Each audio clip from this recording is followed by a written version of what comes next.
Hello hello hello hello. वाह, तुम भाई वोट भी तो इतने बढ़िया हो गए हैं अपने। Hello ji, hello ji, hello ji, hello. अबे यार, अपना माउस ही बंद होता रहता है। आ जाओ आ जाओ आ जाओ आ जाओ। FPX on a good day when their players are hitting. They are a very strong upset squad, and Loud has looked weak this tournament. It's not impossible to win this one and avoid elimination. No, not at all, especially if the veto goes their way. Something like a Lotus, like we've talked about, would be wise for Loud to avoid, considering how strong they've looked up against other competition who are good on the map. There's a lot of potential for FPX for sure. If Loud do come in shaky, like we've been saying, I would be very, very worried for this squad, because the reality is, like you said, Mimi, and I'm definitely guilty of this, like the international scene has underestimated FPX from what we've seen in some of these days so far.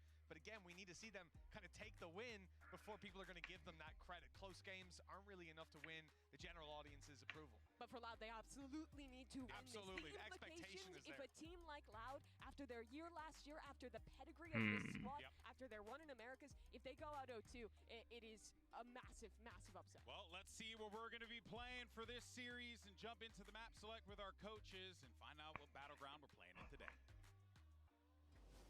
Welcome to the map select presented by Omen for match 1. FPX, you're going to be the higher seed.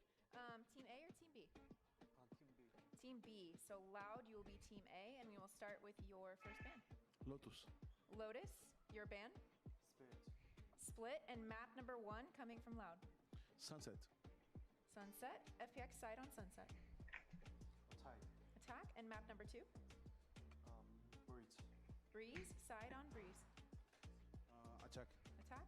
Okay, next set of bans. अबे, Loud, हो गया। you have Ascent, Bind, and Icebox.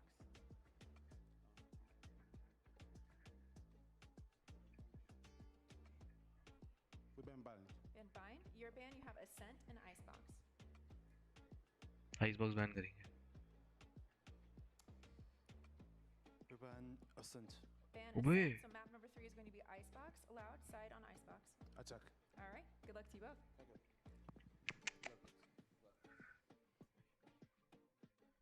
भाई इतना tough क्यों था veto वाला?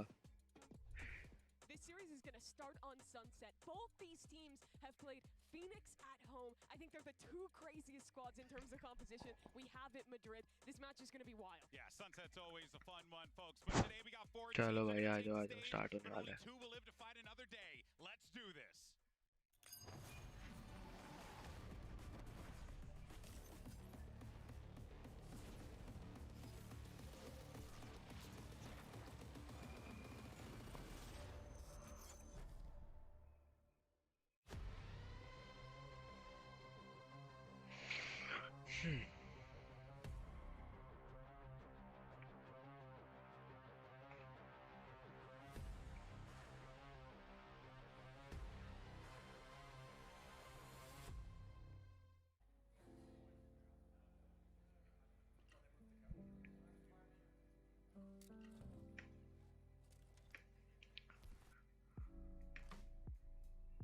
A lot of the teams have had like a wake-up call that, you know, you've actually got some real competition this year. Bingy fishy. Yeah, I think teams have to work a lot harder.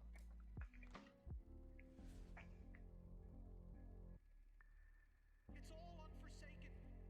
The utility 2 flashes will now no longer. EDG finally bested Paper X. I feel like we're not playing up to our performance yet, but I believe that Love from Delhi, come back हो गया, come back हो गया है।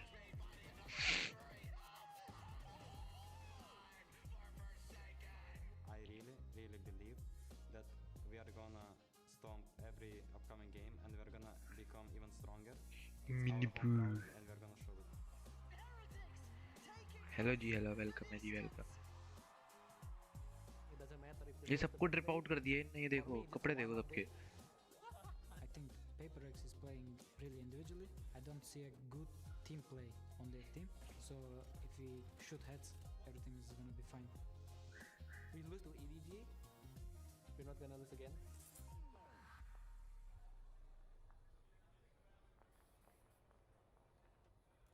Oye, 得是否让其他赛区看看 VGCN 的厉害。对，差不多。他们看看我们的。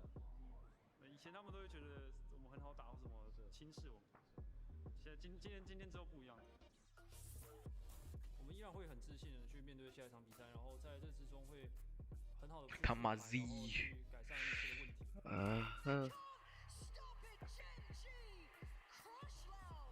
Uma derrota é sempre importante para mostrar nossos erros e ver como a gente pode contornar a situação. Então, vocês podem esperar que terá uma loja muito melhor. दिक्कत क्या हो गई यार? 无论我们接下来遇到谁，我希望你们不要小瞧我们，我们会让你大吃一惊的。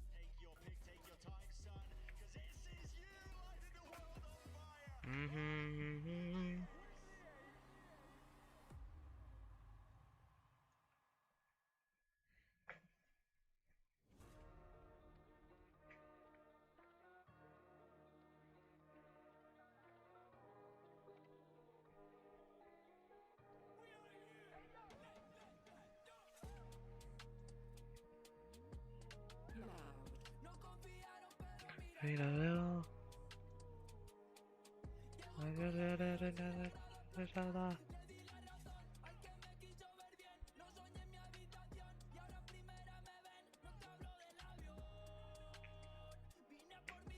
Hello.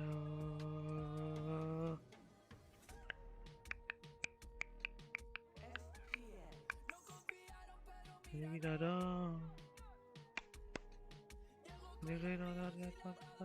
Ah.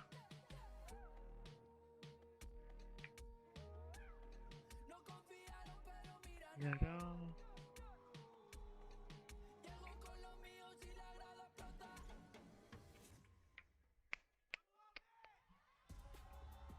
It's a classic David versus Goliath. FPX still fishing for that first series win at an international tournament. And on the other side of them, they're facing off against not one, but two world champions and some stacked talent in Loud. It's safe to say this is going to be a tall order for the Chinese team. But if there's anything that we've learned from this tournament, Mimi, is that this squad can do it. They just got to find it in them. They do, but they're up against Loud, the team at this tournament with the longest pedigree of success. Sadak has led roster after roster to international events, and they almost always succeed. But there is that history in the back of your head of a Masters tournament or two.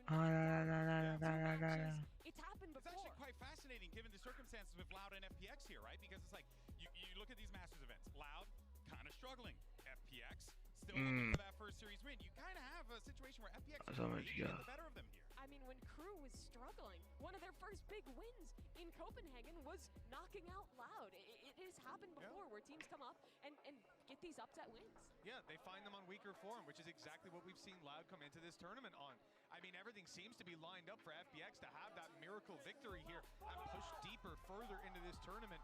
I don't know. I feel like the starting battleground, though, for Loud, somewhere they were close against Sentinels, somewhere they beat EG earlier on in the year, this is not exactly a weakness for them. And while on the side of the FPX, I'm not sure they'll be able to match up pound for pound. Life needs to have a life game. That's two. इसे चल रहा है. Twice in one shot. You have to. Anyways, Sunset, this is the map where I like Loud's Phoenix Breach comp the best. I think it's a map where getting away with playing no dive is very doable. That's because on the attack, most of your sight hits end up being split side through mid or through elbow on beat anyway, so you can get away with that. And having that extra flash power gives you great retakes, a much more proactive defense focused on that extremity control, and also on your attack, you have a ridiculous amount of ults that you can start to snowball, especially since Phoenix, you get a new ult every 6. Yeah, it's somewhere you're going to be competing across. You know, I feel like this is somewhere for दिक्कत Loud. क्या है इसमें? They've been a little frozen. They've been cold. It's been winter for this squad, and hopefully it'll start to thaw. They'll find themselves on the other side in autumn. But on the other side, Autumn, he's been unbelievable. I've really enjoyed seeing this guy flourish on this international stage. I don't know how many times he's been able to bail them out of tough situations, and on a Phoenix, even more so. He was dominating in first kills just the other day. This guy's really good, I think, at taking pretty strategic fights and winning them consistently for the squad. The first Australian to ever make an international event in Valorant, and he's making OCE proud thus far. And what I really hope to see as well from this FPX team is just some proactivity. You know, I just want them to just kind of catch Loud off guard really put Sadak in a position where he has to like really use that massive Bang, weight yeah. of his to come up with something creative. I like to use this phrase, punch in the face. I kind of wish that there's something that FPX has before. The thing is, though, you say that, but I think FPX can push that scale too far a lot of the times, where Life and Autumn go off, and they're going for these fast entries, and they're getting split off, and they end up dying. We saw that in the first part of Icebox against KC, where they were early investing. Sure, they were early investing, things like their Gecko util, dumping that into sight, and then they were scaling in a way where the spacing was just Start karo yaar, start karo. We need to see an FPX keeping their fundamentals in the forefront of their mind if they want to beat a team like Loud, who even when they're struggling, have some of the best fundamentals in the game. And on the other side, actually on the side you're talking about, Loud, right? This is a squad that यार क्या गलत है he's been having some struggles in fitting into that entry role. That's true. Now, if he does come in still locking that Phoenix up against FPX, this is someone that I can't pull out any excuses for him. He should be firing off on the way through. Something that I think is important to note as well. Sadak in Americas, right? One of the things that he said was getting QCK on this lineup just gave them more flexibility options, gave them more that they could do. But to the point that everyone's been saying here, it's that I do feel like at a certain point, yes, QCK is fitting more of a role than rather than being a player. आग नहीं रहा I kind of इसमें feel like you're token going to need your boy to step up here at this point in time, right? Really make your name on the stage today. You absolutely do.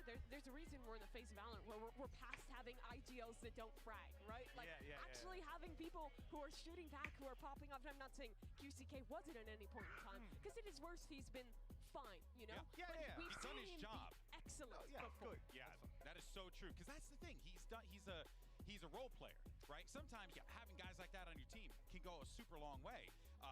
But you also kind of had a Spam chat now, बताओ. seeing a guy like Osbos who was a really impactful because it's freaking Osbos. So like there's a lot of big shoes to fill there, but I'm excited to see what Loud can do. गलती है. Especially with this game if they try and get a little funny with it. Oh, that's sick. I'm gonna need to find out where that jacket came from. I need one or two. And this is the other thing. Just circling back to the QCK Phoenix, the composition that they run gives him so much room to play with. You're talking about all the extra things they can do. Well, with a Breach, with an Omen, with a Viper, and a Sova to support you.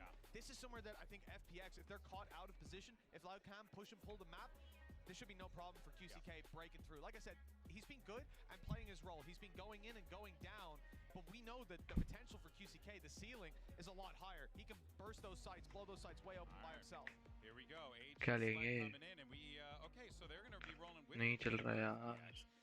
for life, which could be quite helpful for them potentially. Chamber. So the biggest difference between these two comps is for one, FPX has that Sentinel on their defense. They have a little bit of more control. Generally, if you're kind of leaving your chamber alone on one side, that's what you allows. That's what भाई live बहुत बढ़िया लगता है. Sentineless, which means Life their 2, defense life 2, life needs to be 2. perfect. They cannot be leaving these holes. Autumn If तो है ही so, goated they अपना. will get infiltrated by FPX. But I mean, honestly, Mitch, just a wild comp head-to-head that we're getting Phoenix versus Phoenix in 2024. Yeah, even though you see it say that FPX hasn't played the comp before, that is what we've been playing regionally. They've looked okay there, but this is a whole different challenge. All right, folks. Well, this is it. The first match of the day, our first elimination match of the day is going to get दिक्कत started. ये है ही नहीं भाई. Send some people home. Them Pansy and Hypoc. दिक्कत ये है. You're not wrong, GB. Absolutely hate everyone. You're on money. Can't wait to see someone lose, apparently. Love an upset, love people upset. You know, misery loves company, and we are here. However, there is a real factor to this that we do need to address. One of these two teams will be going home. Now, Loud had a pretty tough game up against Gen G. 2-1 in the end. Now, bigger picture, we don't know how that looks here. We need to see how this competes, because Carmine Core swept FPX right in. So, Life, taking a little stab there. Able to TP out, but contact found early on. QCK and 2Es having to post up here. 3 members allowed, actually. They're doubling down on this. Yeah, they're pushing through. Oh, I saw, didn't see it. Loud are so close to this. This could be devastating. Timing's everything, right? Like, can they keep control of what's going on elsewhere? Deciding to go all the way around T-spawn, not kind of slicing through tiles, which is where the vast majority of FPX currently resides. So Les needs to be really careful. ओए क्या He recon does था. have Counter Team by his side, and that's exceptional work from Loud. Clear cut and concise. मैंने पता था. Lysor has no idea what the भाई hell वो push just कर दिया. happened, but that was just a sweep. Nah, half a second Aye, either way, aye. Lysor Aye, aye. spots Aye, himself, aye. finds the opening kill. and shuts down what looks like a very, very well-planned pistol round here from Loud. Get a consolation here, potentially no. QCK clean, quick to it. Loud will start the map here with a flawless. Gonna send a message here to FPX. No strangers to elimination games on either side here. Up here, yeah. भाई 3 bullet भाई. More than a cosmetic stun. You get worried on a pistol round. You do, you do. There is always that slight question mark, but no, that was very clean work from Loud, and I think it'll be interesting to see how Loud look in this series, bigger picture. Well, yeah, because I think Gen G's performance afterwards that's changed my perspective. You almost feel a little better about Loud losing, right? Yes. If that's a way to भाई क्या recon आया time पे. Power player for FPX down. Autumn tagged up as well. Obviously the ability to heal, but no follow through from FPX just yet. No, let's see if they can achieve anything with this one. Tricky, obviously with Classics, this map not particularly comfortable. Lysor did get a little bit of space, so that could be relayed into those later rounds. If maybe that's something they could explore, but for now you can see them taking the tour. This will probably play in, if anyone. That's going to be QCK over there. Yeah, so let's see how much he gets. He's heard something, enough to turn his attention back. Maybe just the time, no one's seeing anything. That's Oh not my plenty enough. He does get at least 2 of them. 30 HP. Yeah, tough. But another individual fight could open up the potential of a plant. Let's see if he can maybe get the drop, but Cowanzine, yeah, the timing. Nicely done by Cowanzine. Crest the corner, finds him. I think off the back of that, actually QCK does get his ultimate, so... Oh, really? Yeah, yes, he does. Tools to bring in here. Obviously loses out on the app.use में दिक्कत आ रही है एक जगह यार. If they do want to cook something up around the ultimate for this round. They will pass across, get him a bulldog at least. Expected, obviously, with this composition. I mean, I agree with Mimi. This is almost the better showing of this composition. The ability to be very proactive, set QCK in motion. So that Cowanzine hasn't got an assist yet. Doesn't really matter, even after the pistol round there. Did well enough for himself. It could have supported the player beside him, but I mean, if you're there, you're there. Now the bonus does have a great deal of bite to it here for Loud, but Life's position a little further ahead than less expected. So going to get the drop on him and open up a big avenue of chance. Now does this spur on QCK potentially? Already set into place somewhat by that Aldrone through middle. He is waiting very much on the jump off point. Bit of stall, and actually, this is quite audacious from Cowanzine. Does recover the bulldog there. Toying with the idea of dipping a little deeper in the smoke, but things come through from FPX. I think noting or potentially noting somebody towards market. Don't like what they saw. They do have themselves a very favourable fight towards A. He's not committed. No, sitting quite deep. They still have the paranoia. Still have near on full kit, barring the Aldrone for Sadak. Cowanzine pretty well situated, and so is QCK. So they could run a pretty good retake if they get there, but again, keep your eyes towards QCK. He should have been able to clear B by this point, so they could alleviate all the pressure. Now seeing this utility towards A, this should be a comfortable rotate, and you've got to look for that backstab. How much value does QCK find? Huh? Little bit of stall on the one-way. He's just trying to go over the top. There it is. Yeah, he spotted them. Oh, chip damage. Not going to convert to a kill, but that's the site found, and the flank is on the way. Eyes towards QCK here. Potential victim. Does he find it? No! Dealt with! QCK, that's going to lose a lot of the punch from this round. Loud now looking very vulnerable. Too easy, Cowanzine. Lovely work to bring it back to a 2v2. How dare I doubt them? Great for them. No, Lysor loses the fight, and this is ridiculous. Autumn, come on. No flashes to play through on that smoke, and doesn't get too invested on the tap on the spike, but now he has to go. He's got to take this challenge. Halfway, not achieved. Autumn plays it well. FPX get across the line, but that's a dicey full buy up against a bonus. A little sketchy, but a round win nonetheless. Loud making things very difficult for FPX there. Even when QCK falls there, it removes a big tool in terms of the retake. Yeah, a number of kills coming through.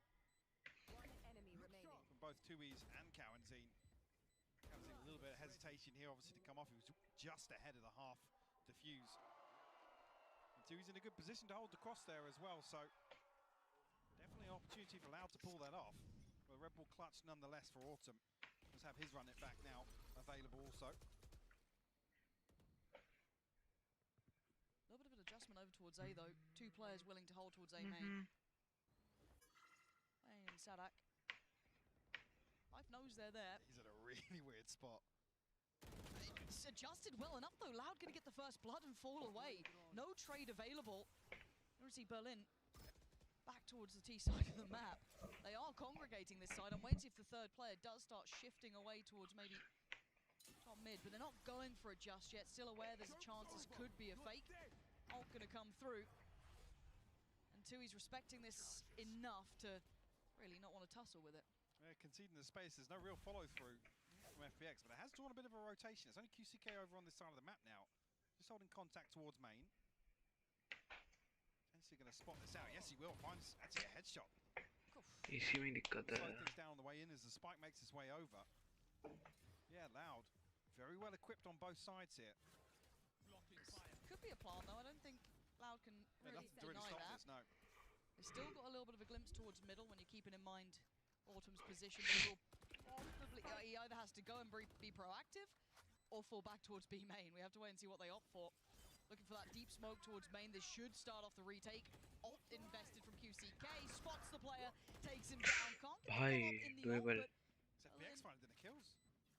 they're still holding on here, but Autumn's luck. There's the timing he was looking for, and it's worked so well for them. Les is in a than wanted position here. Hard to close down on the final three. I think he knows it. They're not giving him much. Love that late play coming out from Autumn. I was wondering when he was going to enact that plan, and it was just perfectly timed. Loud have to accept this round's a loss, and FPX going to tie up the scoreline. Beautiful fight back as well. Numbers advantage for Loud in the retake. See immediately QCK he does get that kill. Maybe a different story, but Berlin looking very clean here. Shut down both the ultimate and QCK on the reaggress. Great conversion from FPX. Closer and closer to that Hunter's Fury. We have the Reckoning available here. Loud on the other side, a lesser purchase, so Guardian and a Stinger. Things will kick off here into round 5. Curious of on some of these lesser purchases just how proactive Loud are looking to be and make use of this combo. FPX seem as if, I guess, the first few rounds are a big indicator of how Loud want to play in there. Looking a lot more cautious. Still struggling to find an opener over on this side of the map. You can see straight away FPX is just waiting to read something. Yeah, a bit of a test of their default coming into this. Damage on Sadak seemingly enough to draw their eyes back towards LA site. I don't think they've noted Tui's. No. But again, Tui's does yellow just color have the function. Sheriff, but a couple good shots could help. But I like this heads-up work from them. Aldrone is on the way. He's going to have to relinquish this space as well. So very, very diligent up against what is, you know, a little bit of a half purchase here. Ult going to come in as well. So very much going through the motions of what they're trying to do, keeping it very clean, at least until this point. But you don't want to run too low on time now. 30 seconds left now, conceding sight. Have to comfortably find themselves a post plant here. And really want Cow and Zing QCK to be the ones to lead the charge here, the furthest away from this retake. A little bit of time will pass. Let's see what they can do with this one. Anyway, they can create a little bit of a fuss here, Loud. FPX digging their heels in though. It's going to be go time right about now. Autumn good for one, but the trade does come out towards Berlin. I'm still holding back this flood from CT, not really finding the value until oh my god. Tui's and Calenzine drawing blood. The swing to the site. Life's now pretty questioning what the hell's going on. No idea about Tui's, but a fantastic. Bhai, life. Keeps the composure, keeps his cool. It keeps FPX now in the lead. Hi, मुझे Loud जीतेगी. Hello, hello, hello. Yes, yes, yes. Loud जीतेगी.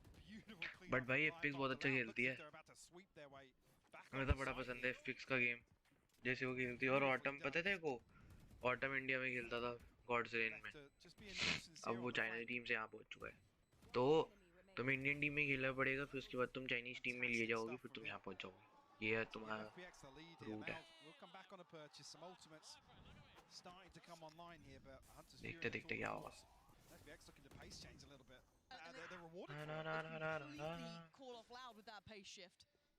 That gear switch up. Oh, and the finish as well. भाई live FPX भाई with the बहुत बढ़िया excellent read. खेलता है The यार, लाइव additional इनका point हुआ was है। Sadak. They may carry not know about autumn भी है, this, but even then, how much can one man do? Not clean enough. He's इसको in लगी है, trouble now. इतना सा डैमेज क्यों है फिर? And Autumn's going to back away. अरे Get भाई himself भाई a little भाई, back up to fighting force. And look on the other side, still keeping O some grip ओबे on this. But QCK clears the वो दिखा ही नहीं back पे। I don't know if they noted the spike. I think that's around the corner. But still a little bit of a blow for blow here. Ultimate in hand for QCK, but FPX with the right read once again to switch things up, knowing Loud are posting up pretty deep. Outside A lobby, catching them off guard here at the start of this round. Fortunately losing out on the other side of the map. Life's in a position to cut off this rotation here. Oh, the timing. I mean, if they keep... No problem is, yeah, Sadak's walking this way as well. Has he just got the God read on the timing? Sadak, with a second opportunity at this, right? You think about that time, he was almost... They didn't really expect him towards that A-link side. This could be disastrous here. The timing's everything. This time he's got the job done. Takes down Life and leaves the last two. It's so indicative that they're going towards A now. With only 14 seconds, they have to commit. They've got to get that spike down. And everyone's here, but Autumn gonna keep the plant. नहीं lefty यार, Sadak finally draws in closer. Lysor वहाँ तो मारेगा ही ना। Loud getting proactive there, even after losing those first two players towards A. They still push that B main side. Another situation, just a half second either way. Would have sniffed out this flank coming through from Loud. एक तो भाई मैं error में फंस चुका हूँ। क्या error है ये? इसमें दिक्कत नहीं है। ऑथेंटिकेट फंक्शन चल क्यों नहीं रहा? But it's unfortunate because FPX, I think, तो यहीं रहा है। what Loud are trying to achieve early round outside A.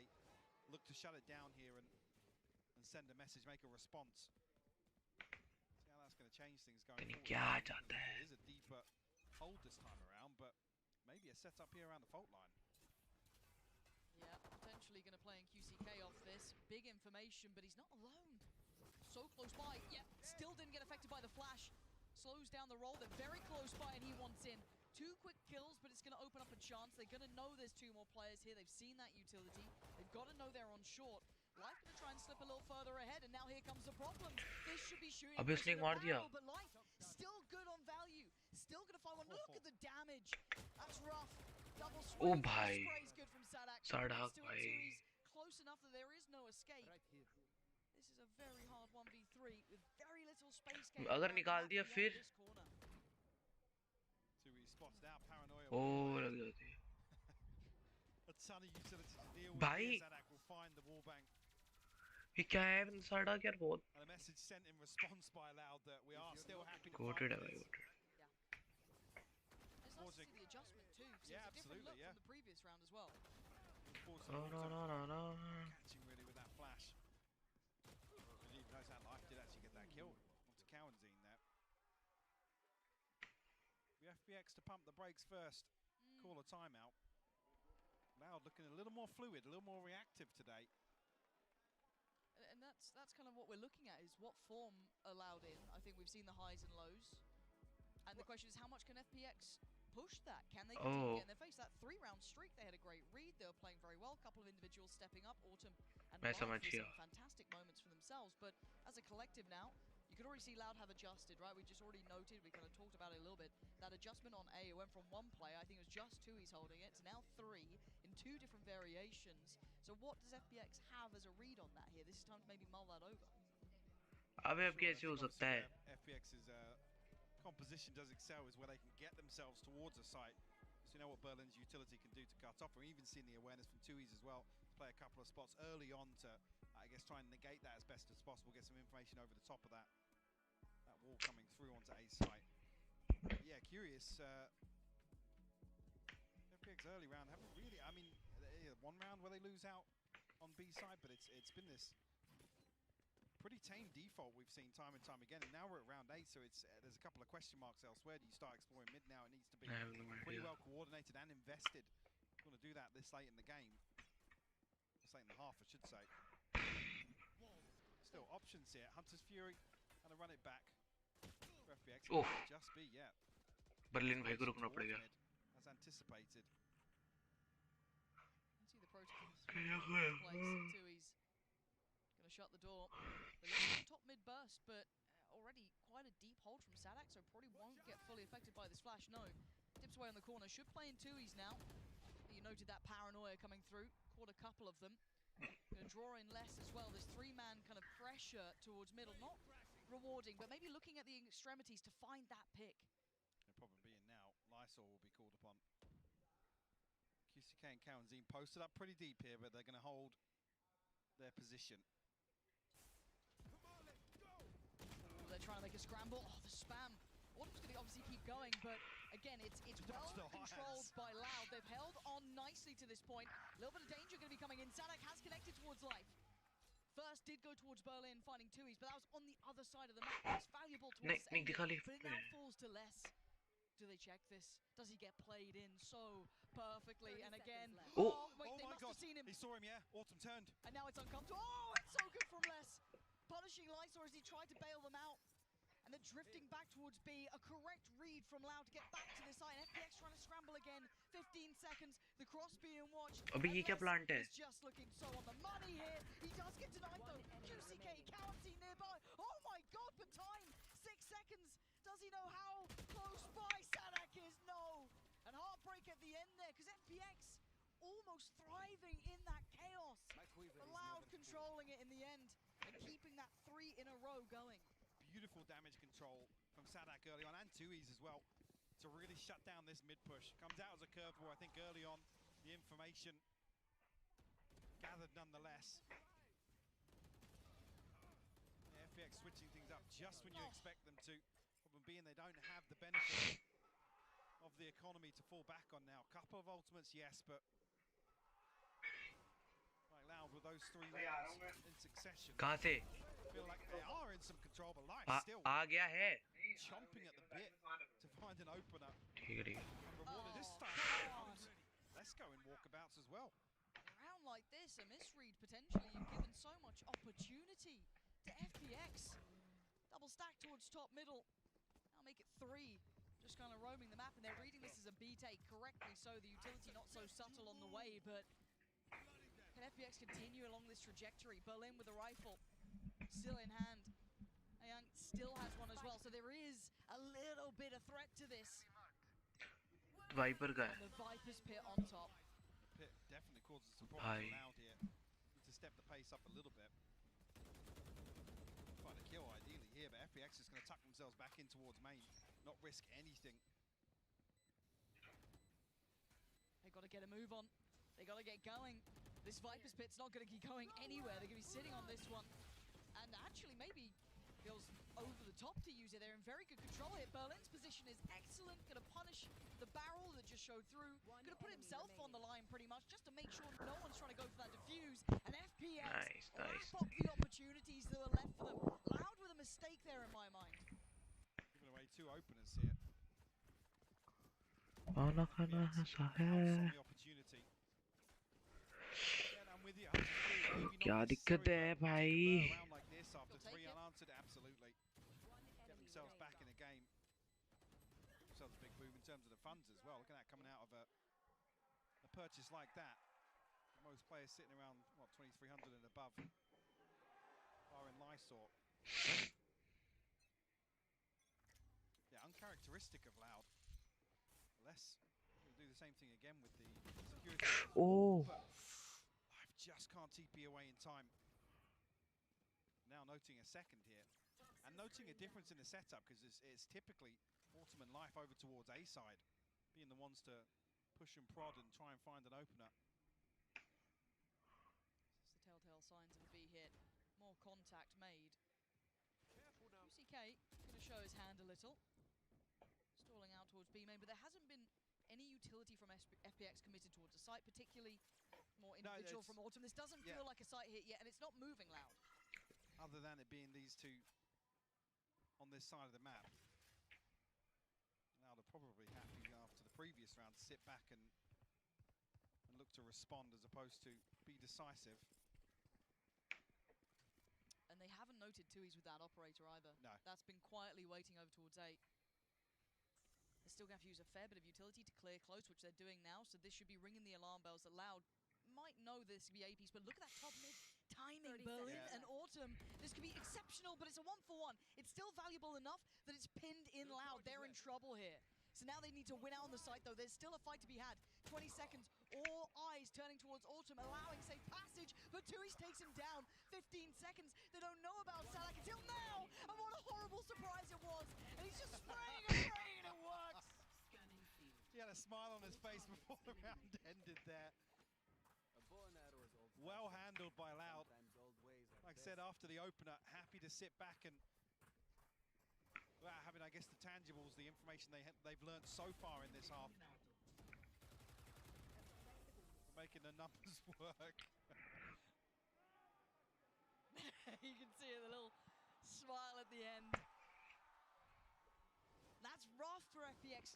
I feel like they're starting to get some of the rhythm, right? They're getting some of those reads. They're starting to try to pull the attention, pull those fakes. But Loud are a very tricky opponent to do that to.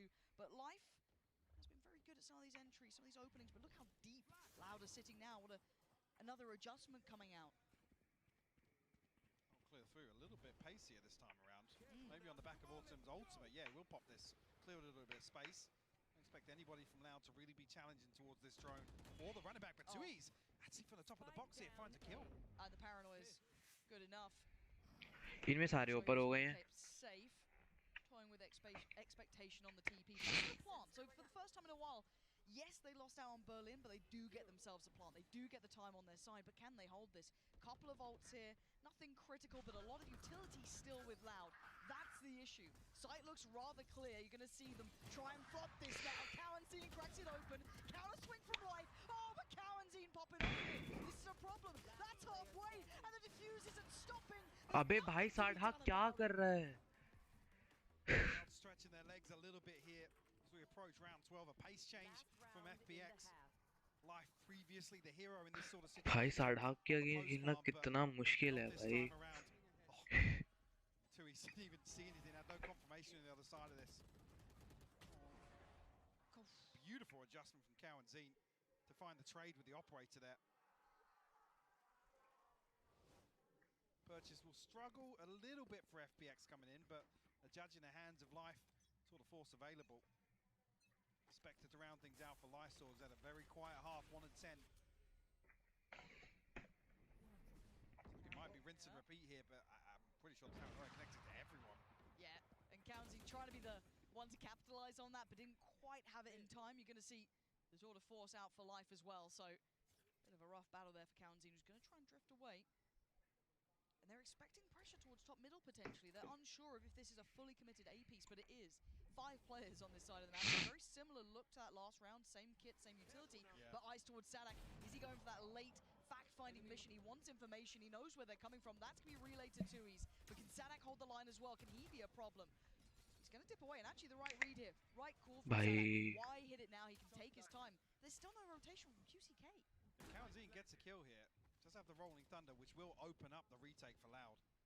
Not they're going to slow things down, yeah, potentially try and get him a kill. Trying to play him in. Oh, too many targets. Really nicely handled from FPX. There is a trade for Tui's. And now we look at this fully fledged retake. Gorgeous from Life. Holds him away.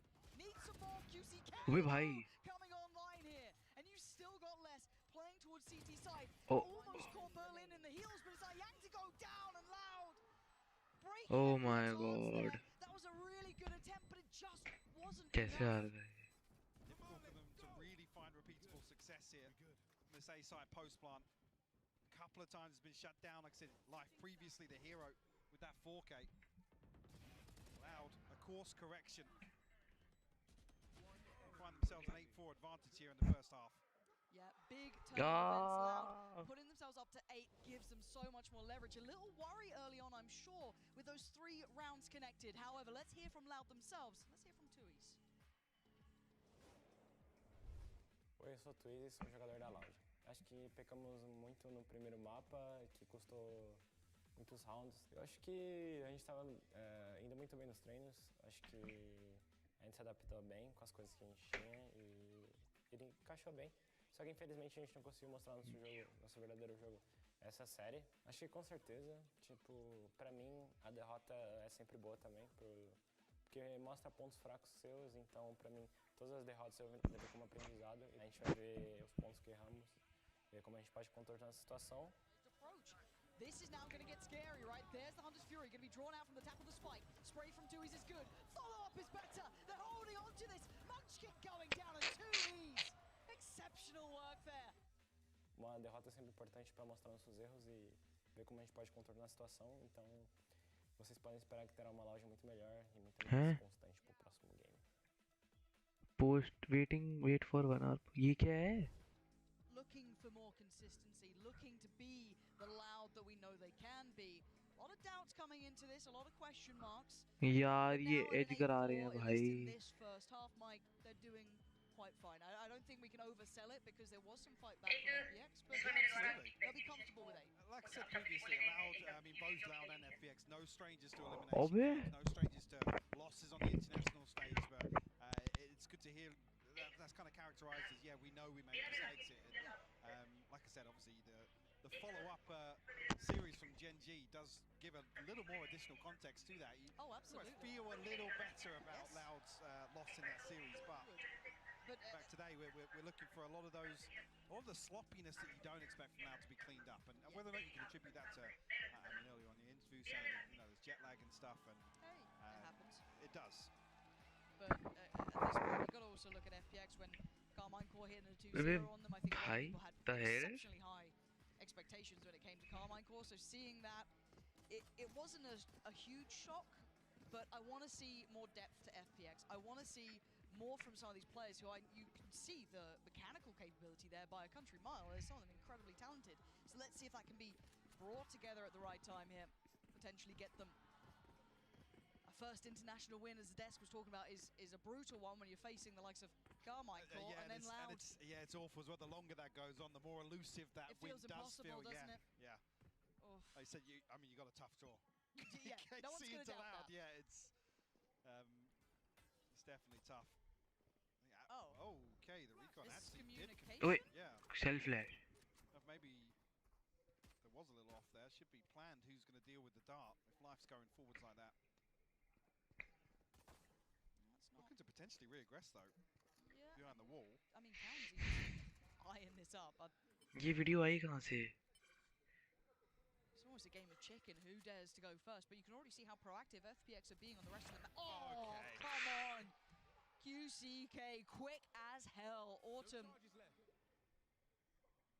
just left to rot. Now, the one, I guess, small benefit outside of this, you've already got a clear in mid. You've already got Berlin checking on that. There is no late lurk up middle. There is no presence there. Maybe that could help him out in the end, but Life desperate to do something, trying to find some impact this round.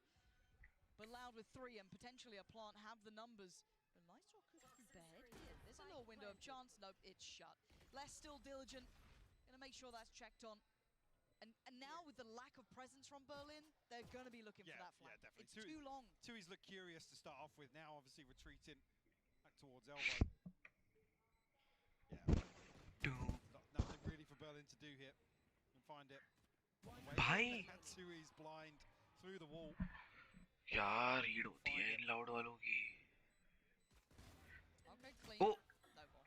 हो जाता. So, again, it felt like a miscommunication at the start of that round there, Mike. Maybe there was something in mind that just didn't work out, but maybe had an awkward bounce at the end of it we didn't see, but it makes you question mark it when that's happening early. Yeah, definitely. Because that was kind of the pinnacle of FPX's game plan in the first half. Was to put Life and Autumn in a position to really deliver and start the round. What is that? What is that? That is actual filth. See it from both perspectives. Thank you. Replay, production, whoever it was, observers. There's nothing to be done. There's nothing. There is no winning that. Oh, I've heard it was actually all Kevin's. Anyone else involved? Not on you. Thanks, producer Kevin. Early look. No reward for it though. And I've got to say, I'm out out of the, if I'm talking about kind of, silver linings here, have been enjoying watching life. I mean, that previous series against KC, it put him, a little on the radar. You're like, okay, maybe there's some more value to that later on. Maybe he's got, something cooked up here, but I want to see if he continues on this trajectory throughout the rest of this series. See, early on, Loud, a decent read on the situation. FPX are rotating, but a little further behind this. There will be a free plant. Uncontested for the time being, and an opportunity for potentially less to farm up here. But he's only got the Sheriff, though. Yeah. Which is a little tricky. Oh, see, that's what I'm saying. I want to see more of life. The problem is that will be surely everyone turning attention. I think there's still a consideration that maybe there's going to be a late presence towards CT, but we know it. They don't. A little bit of a nuisance here for FPX. They're going to try and close that gap, and Sadak, yeah, there's them putting the foot down. Not going to let much more play happen. Sadak having none of what they're trying to sell. Did lose 2 in the process. But rounds around, that's double digits. And we need to see FPX get back on the board here, Mike. It's been a drought. Need to see a response here in the buy round to shut down this early momentum. Because I mean, look at the Rolling Thunder, look at the Hunter's Fury for Loud. They're close. Yeah. See a timeout called ahead of this. No surprises really, because this is very pivotal in terms of FPX's potential to work their way back into this half. Sadak's reaction's just so good. So good. He's just a happy chappy. Yeah, I think, I'm glad you noted it as well. I think we all note now, looking especially at the timeline when we get a glimpse in game again, how much of a string of rounds it is, because there was that one back, but outside of that, this has been a run for Loud. This has been them turning after those 3 in a row that FPX were able to run early. I mean, earlier on in the half, we credited FPX for having a good read on the situation, and like I said, reading exactly what Loud wanted to do in terms of FPX from taking that space. Happy to take the fight to them, but I mean, after that, it's when kind of Loud sink their teeth in a little bit, get a grasp on what's going on, and unfortunately here, I mean, with the scoreline coming out of the first half, there's few opportunities after losing the pistol, losing round 2 that FPX are going to really have here. So whether or not them getting proactive once again feels extremely uneasy to justify doing so when you have such a pivotal round to get on the board here.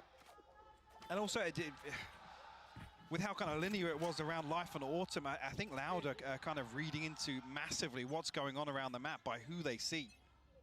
Seeing the previous the immediate responses to disengage. Do we get a brawl at the start? I said there might have been a brawl, there wasn't. It was just a straight up execution. Berlin finding County, and I assume through the wall, just spam, but QCK closing the gap here. But I don't think he expects the additional player, no. Lysol was a surprise they didn't expect. Autumn holding towards top middle. This is good from FPX. Oh God, maybe not. Les is still alive. That's 2. He needs 3 more. And there's 2, yeah, not gonna happen. Good work from Life there. I get nervous sometimes, even with Les especially.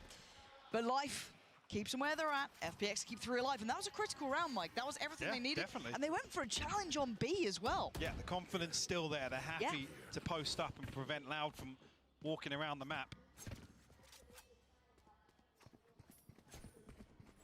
That's always a threat. Unfortunately, 1v5 with Life flanking through, not really going to happen. Okay, that's good. I mean, the ultimates are still here, so a previous round, Loud still carrying on to some of that inventory from the round 2 win. And Autumn's got his, though, so I want to see if they dare to invest it, right? Do they get a little bit more creative now? That one break, that one little bit of respite, that one round, does it spur them on? Not quite in the early round, and a very early exploration from Cowanzine to take a glance towards middle. Already clearing through tiles and looking towards top middle. It was less last time. We got the punish on this. Really trying to give away a great deal, trying to show a lot. I mean, effectively drawn 3 sets of eyes here, but FPX very quickly dip away and try and close the door on A site. Give Autumn a little bit of security here. But Loud have created an opening. They're going to have themselves a 4v2 onto B site. Life is here, though. If Life is on the site, and they're going to note that. They're going to know he is over towards this side. Close enough by. Ult's going to be invested, going to force away Lysor. Should allow for safe passage towards the side. Life's been caught, Life's dead, Burns alive! Left Beautiful awareness. in a crisp, just that one piece of utility, noted, seen early, relayed through, was telling enough. Heads up work from Loud, but can the 4 players pull off a retake here? You've got the ult on Autumn that could be key. QCK, though, still proactive towards that CT side, still being a thorn in the side. Good flash, couldn't quite get the kill. Autumn now takes a step towards the site. That's the ult now going to be removed, and the smoke's going to be put into place. Being though, Sadak, he's got the recoil, he's got a couple of shock darts as well, so it's going to be difficult for FPX to try and stick this here. The Cove has to find some value. Does he get them the half? It doesn't. That might be it. Yep, I think Ayang even knows that as well. Going to back away on this one, Loud. Look in control, even in that post plant that could have been dangerous, could have been deadly. But again, that read on the positioning, the noting of the player, they absolutely had Life dead to rights. Absolutely. Act on my intel. Beautifully Don't done. give them time to reposition. The hot hands go inside the smoke here. Fortunately, Life just left to cook. And not in a good way. Joke's over. No, you're dead. My ultimate's ready. We're back in a similar situation now. I mean, not much left in the bank behind this purchase. Life one away from the tour de force, but have to get that online here to make use of it in round 17. Pretty much everything else invested here. Need to see this duo cleaner though, Life and Autumn. Yeah, this time Dart dealt with no problems with that. But I mean, that's a big indicator to Lau, because they know what happened the first time around. They darted in there. I think they agree with you. They're drifting right back towards B. These setups being sniffed out very easily by Loud. Put them firmly in the driving seat, but not as decisive this time around. No, still aware. Maybe that push up. Or, exactly, you know, there was a couple of positions they lent upon before, and you can see that looks like FPX are trying to read this as a mid piece, but that's not the case at all. Maybe just going to allow for the plant to come in and play for the full retake here. QCK going to try and take as much space as possible. Not going to know anyone might have seen something on CT. So that's going to be Elise Ayang noted. Sanak has found Berlin. That was over towards Market. Maybe just a spam through the smoke, but a likely position nonetheless. Going to leave Quarantine on the site. Good clear from Lysor. First step, they've cleared the site itself, but that deeper hold. Problem being now, Sanak can drift deeper and deeper on this with the Hunter's Fury. Less still with 2 snake bites as well, so we're asking another difficult defuse to come through here, but Lysor found one blind. That's enough though. Pulls the trigger. They've got to be careful on this, Batuis and Sadak. There it is in unison. Careful now. Fine margins, but fine work from Loud. Holding on to this one again, showing that composure in these key rounds.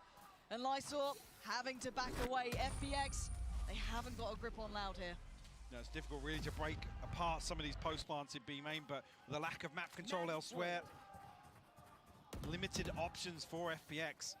Almost when you want to see Life and Autumn really taking advantage of a lack of presence shown by Loud over on the A side of the map. And maybe not feeling comfortable enough to justify that in a full 5v5, but tough to see here. 7-round deficit. A couple of rifles here, well, 3 rifles to come through here, and some key ultimates. One away from the pit as well for Lysor. You heard it. QCK willing to fight on this, sprays and gets Autumn. Berlin down to 29 as well. It's rough. That's really rough. Right here. They're trying to stay close on this, maybe trying to play in Lysor potentially? Maybe trying to bait him in, yeah, but you almost don't want him in that situation with the pit as well. Well, one away from the pit. Looks like Loud won't continue to push through.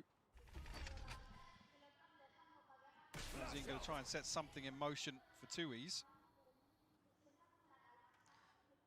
In these early fights, there's plenty of time for them to still explore the map, right? They haven't really got a glimpse towards A. You do have a deeper hold, though. Les has been holding that, so if anyone does go for very, very long rotation routes, deep fact-finding, he might be rewarded, but timing's everything. Does Lysor get this? Oh, God. They've walled him in here.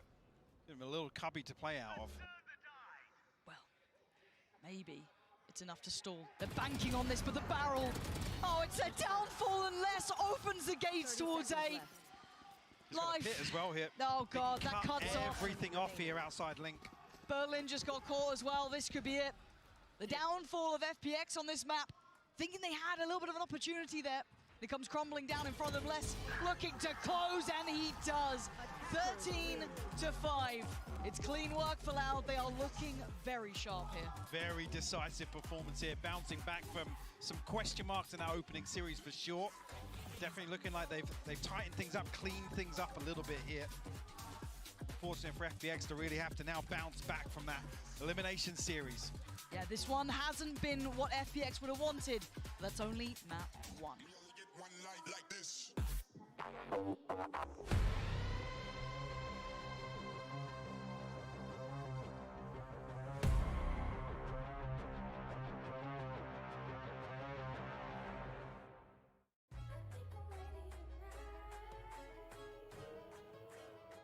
Hey guys, it's Jimmy Lin. In this series, I'm going to walk you through attack on Pearl. Watch out for the stairs, clear this angle, you're going to be able to fight this.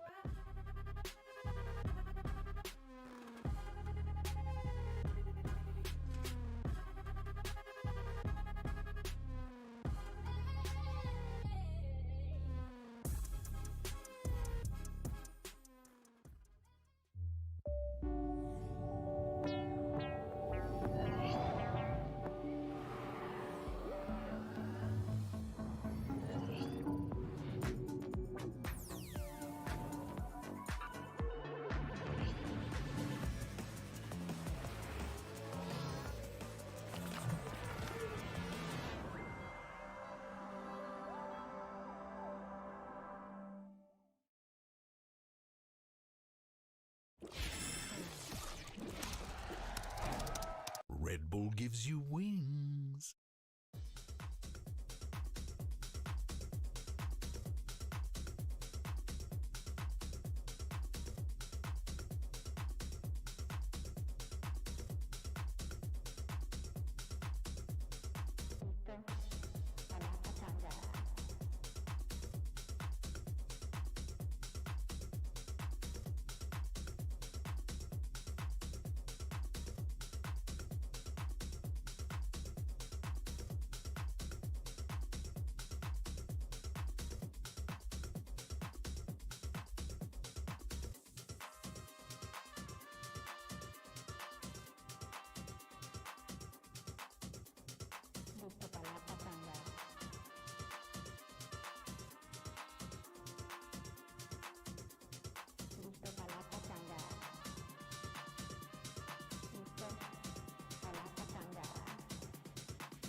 Hey, what's up, guys? I've got HTK here along with Arthur to help with some translation, and we'll pull him in for a quick interview. Now, Therese mentioned earlier about how it's been a very exhausting schedule for the team. What do you as a coach tell them in order to get their energy up, especially for such an important match like this? I think that's really good for us, this tournament, for our development, you know, so I think that I say to them, like, you have a great opportunity here, so let's make our better. So if we lose, we need to go home, so we want to stay here in Madrid. Nothing to lose, and all of Madrid to keep you motivated, Yeah, right? yeah. All right, let's see if Loud can close us out. Well, they're certainly looking quite good if that's going to be the case here. 13-5 conclusion here for the Brazilian super team. And Mimi, it was just impressive at the beginning of it just to see the way that Loud really approaches methodically and really just shut down FPX. Yeah, on their defense side, they were getting A main control pretty much every round with this breach. That line control is just so powerful to fight for that space. And in the late rounds, they were absolutely dominating on their retakes as well, Mitch. To me, this game felt like so much of it came down to that agent draft, and having that breach for the extremity control on both sides. FPX on both sides of the map really was never able, it felt, to get that space.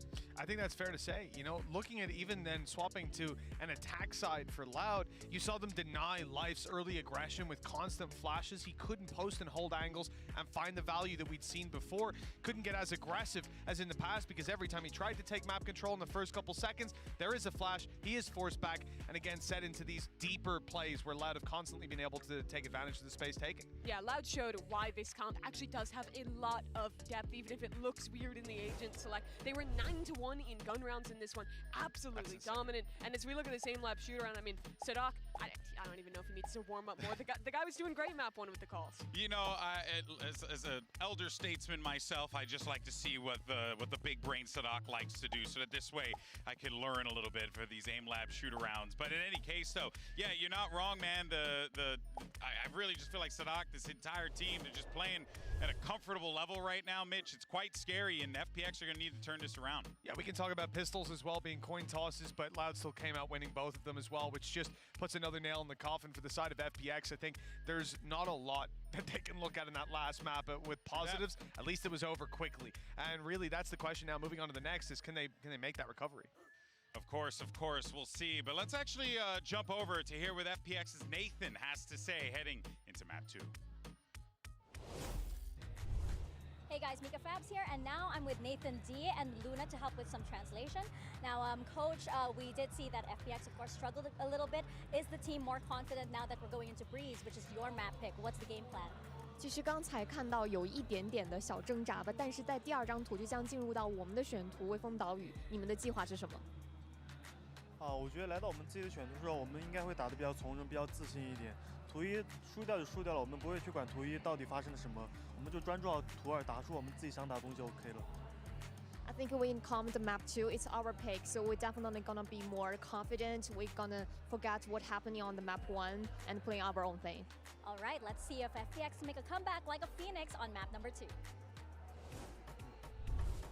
Yeah, that's going to be the thing that they need to do here. They need to find that next gear, Mitch. How do they get back into this one with a Loud team that really just looks like they are poised to move forward? Okay, well, let's give you a little bit of hope, right? The next map up is Breeze. Give me some hopium. This is somewhere that they've actually looked pretty good. EDG were pushed all the way to a 14-12 in overtime up against this squad regionally in the finals of kickoff in China.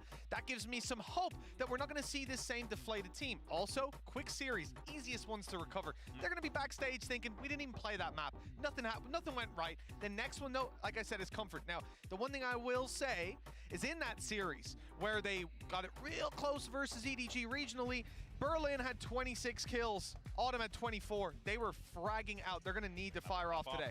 And we did see some moments in the first half from FPX, from those individuals, but it definitely tapered off towards the latter end. Breeze is the upset map in the pool. It is the map where if you have some incredible individuals, if you're having a good game, you can upset literally anyone. The difference between top and bottom teams on this map, very slim. The variance, very high. This is a great opportunity for FPX to come back, especially with a very disruptive comp like this. Playing with that Yoru, playing with the Jet. On their attack side, those double dive executes are super strong. And on defense, honestly, they'll show some pretty good retakes with the Flash Silver Dart combos, with the Astra smokes, and those pulls to help get back in as well.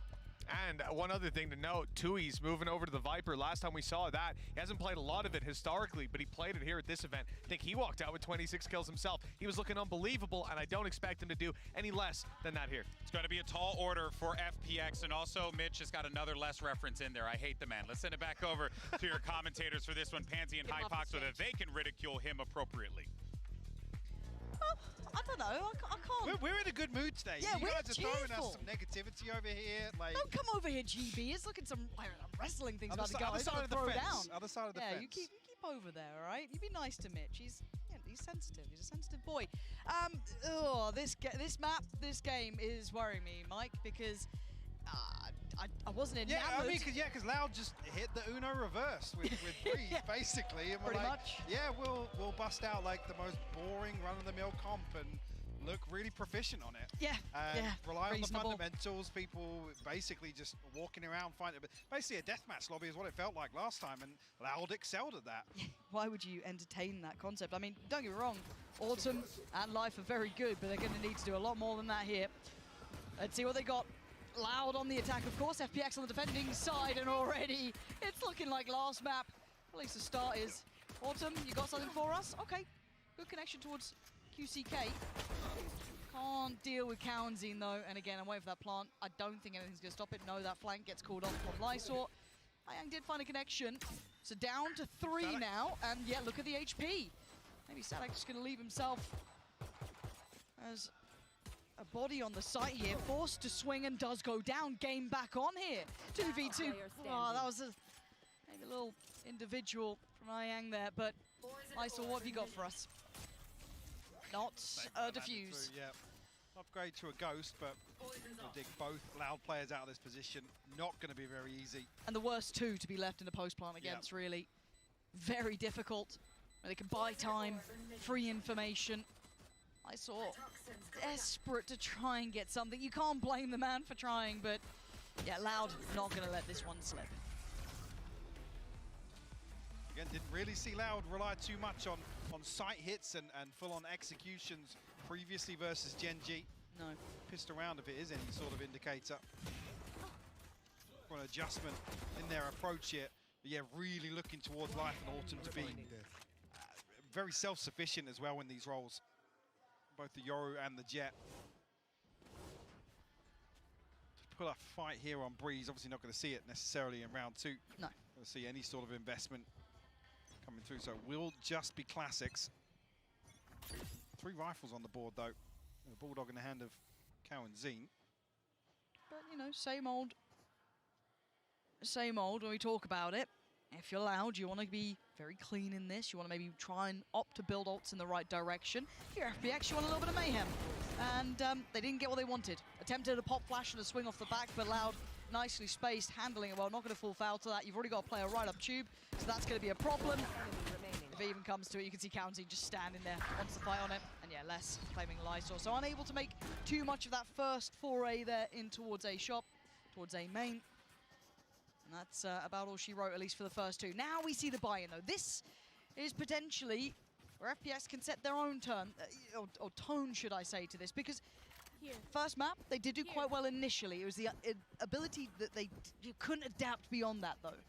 Yeah, for sure. And I think the problem lies, obviously, on the previous map. That you could see FPX wanting to be proactive. There just isn't enough tools, really, within that composition to you know, set Life and Autumn in motion. Here, we have 2 way more self-sufficient duelists. Obviously, only really the Sova utility to set them up, but Autumn going to open things up here onto QCK. Now, not letting off the gas, though. That's what you like to see, but there's a lot of players here. Life going to get the follow-up contact, going to smoke it off, but Kaunzine going to get that pick, I believe, over from main. Yeah, and he's still going for it as well. That's not bad from Autumn. Right place, right time for him. That's the spike noted. Another player followed up. He's starting to heat up. 2 already in this round, potentially a third. No, Sadak. Now doesn't with the Bulldogs, so the plant looking like it's back on the cards. Hyang has a lot of utility to bring into this, though. Playing in from CT, he does have that split through mid with Lysor, so they could potentially really isolate some of these players. Luckily, it got away. There it is. Caught on the retreat. Just Sadak left now. Re-challenge. Lysor will punish. FPX answer back with 2 huge kills here from Autumn. Slow things down. The opener onto QC's take a little bit of bite out of that execute, that split through mid.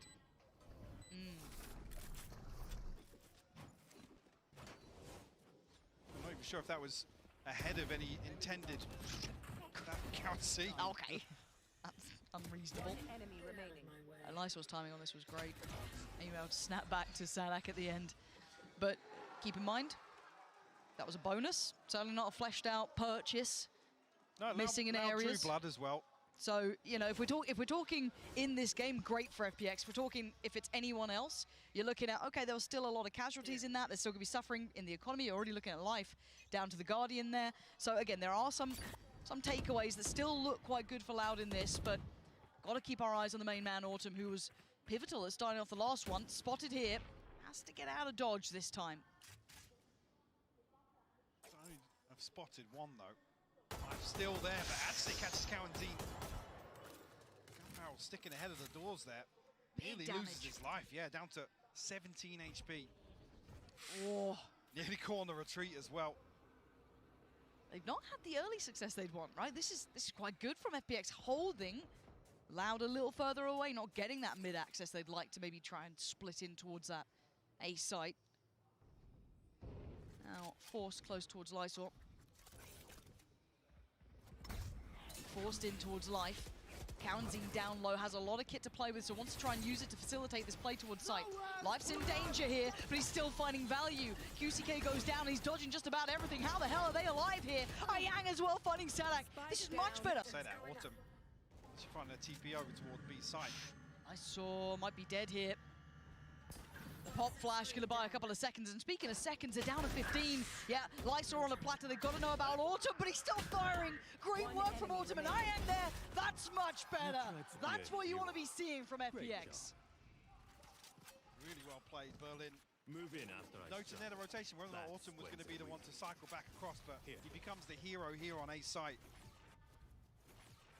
FPX digging their heels in early on here on Breeze, keeping things 2 apiece.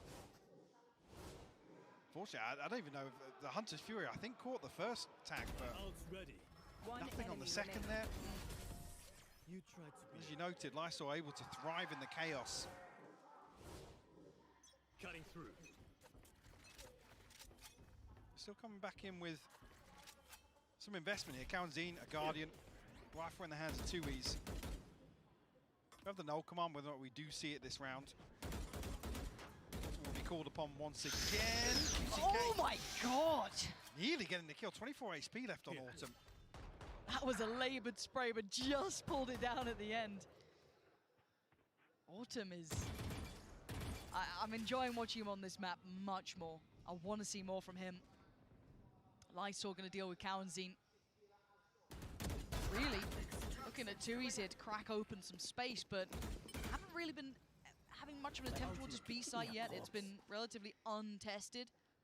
Maybe Sadak, the one to punish, and he does. That's a problem. That isolates some of these players. Now, where do they opt to go? But look at the backfill. Look at the timing on this. Does Berlin... Look at Lysor. Yeah, both of them. Both of them. Audacious play, and it worked really well. They've got a good read on this now. But against Sadak, did you forget about Sadak? How did they forget about him up there? He was earlier up towards Shoot. There was always that potential. He could have drifted back. A lack of awareness here. Lysor punished. Obviously down to sub 50 HP regardless.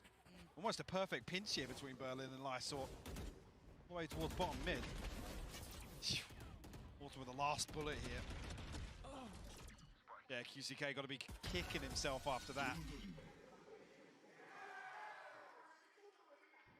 Matter nonetheless, Loud able to recover here.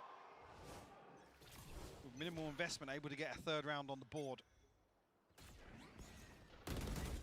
Very aggressive start. Look at that! Look at that shot. He looked blind for the second, but what an absolute ripping start. Taking away Cowanzine and Sadak. And this is a way different look to FPX, who weren't as proactive, at least to this extent, in that previous map. This is quite something to witness. QCK less than 2. He's left with very little here. Yeah, let's try to catch somebody on the retreat back towards A site. 2Es and QCK elsewhere. Autumn posted on this angle. Crisp on the first here. We'll spot the second. Doesn't overcommit. We want to give away an opportunity to Loud here. One enemy remaining. 2Es will fall less. Respond. Not as anything less. Yeah, second here. Okay. Suddenly, you know, that you know, it's code blue at the start. You know what I mean? You're starting to get a little nervous now. You're like, what's Something going on? might be happening, don't move. Literally, don't look at them. They're understanding the process. They've gone, this is up to something. Let's hold for a moment. That spike is within touching distance. He's got to be careful of Berlin, who is, I think, jump spotting, but not particularly deep. He has left the spike up here, so back go. And where do you go for?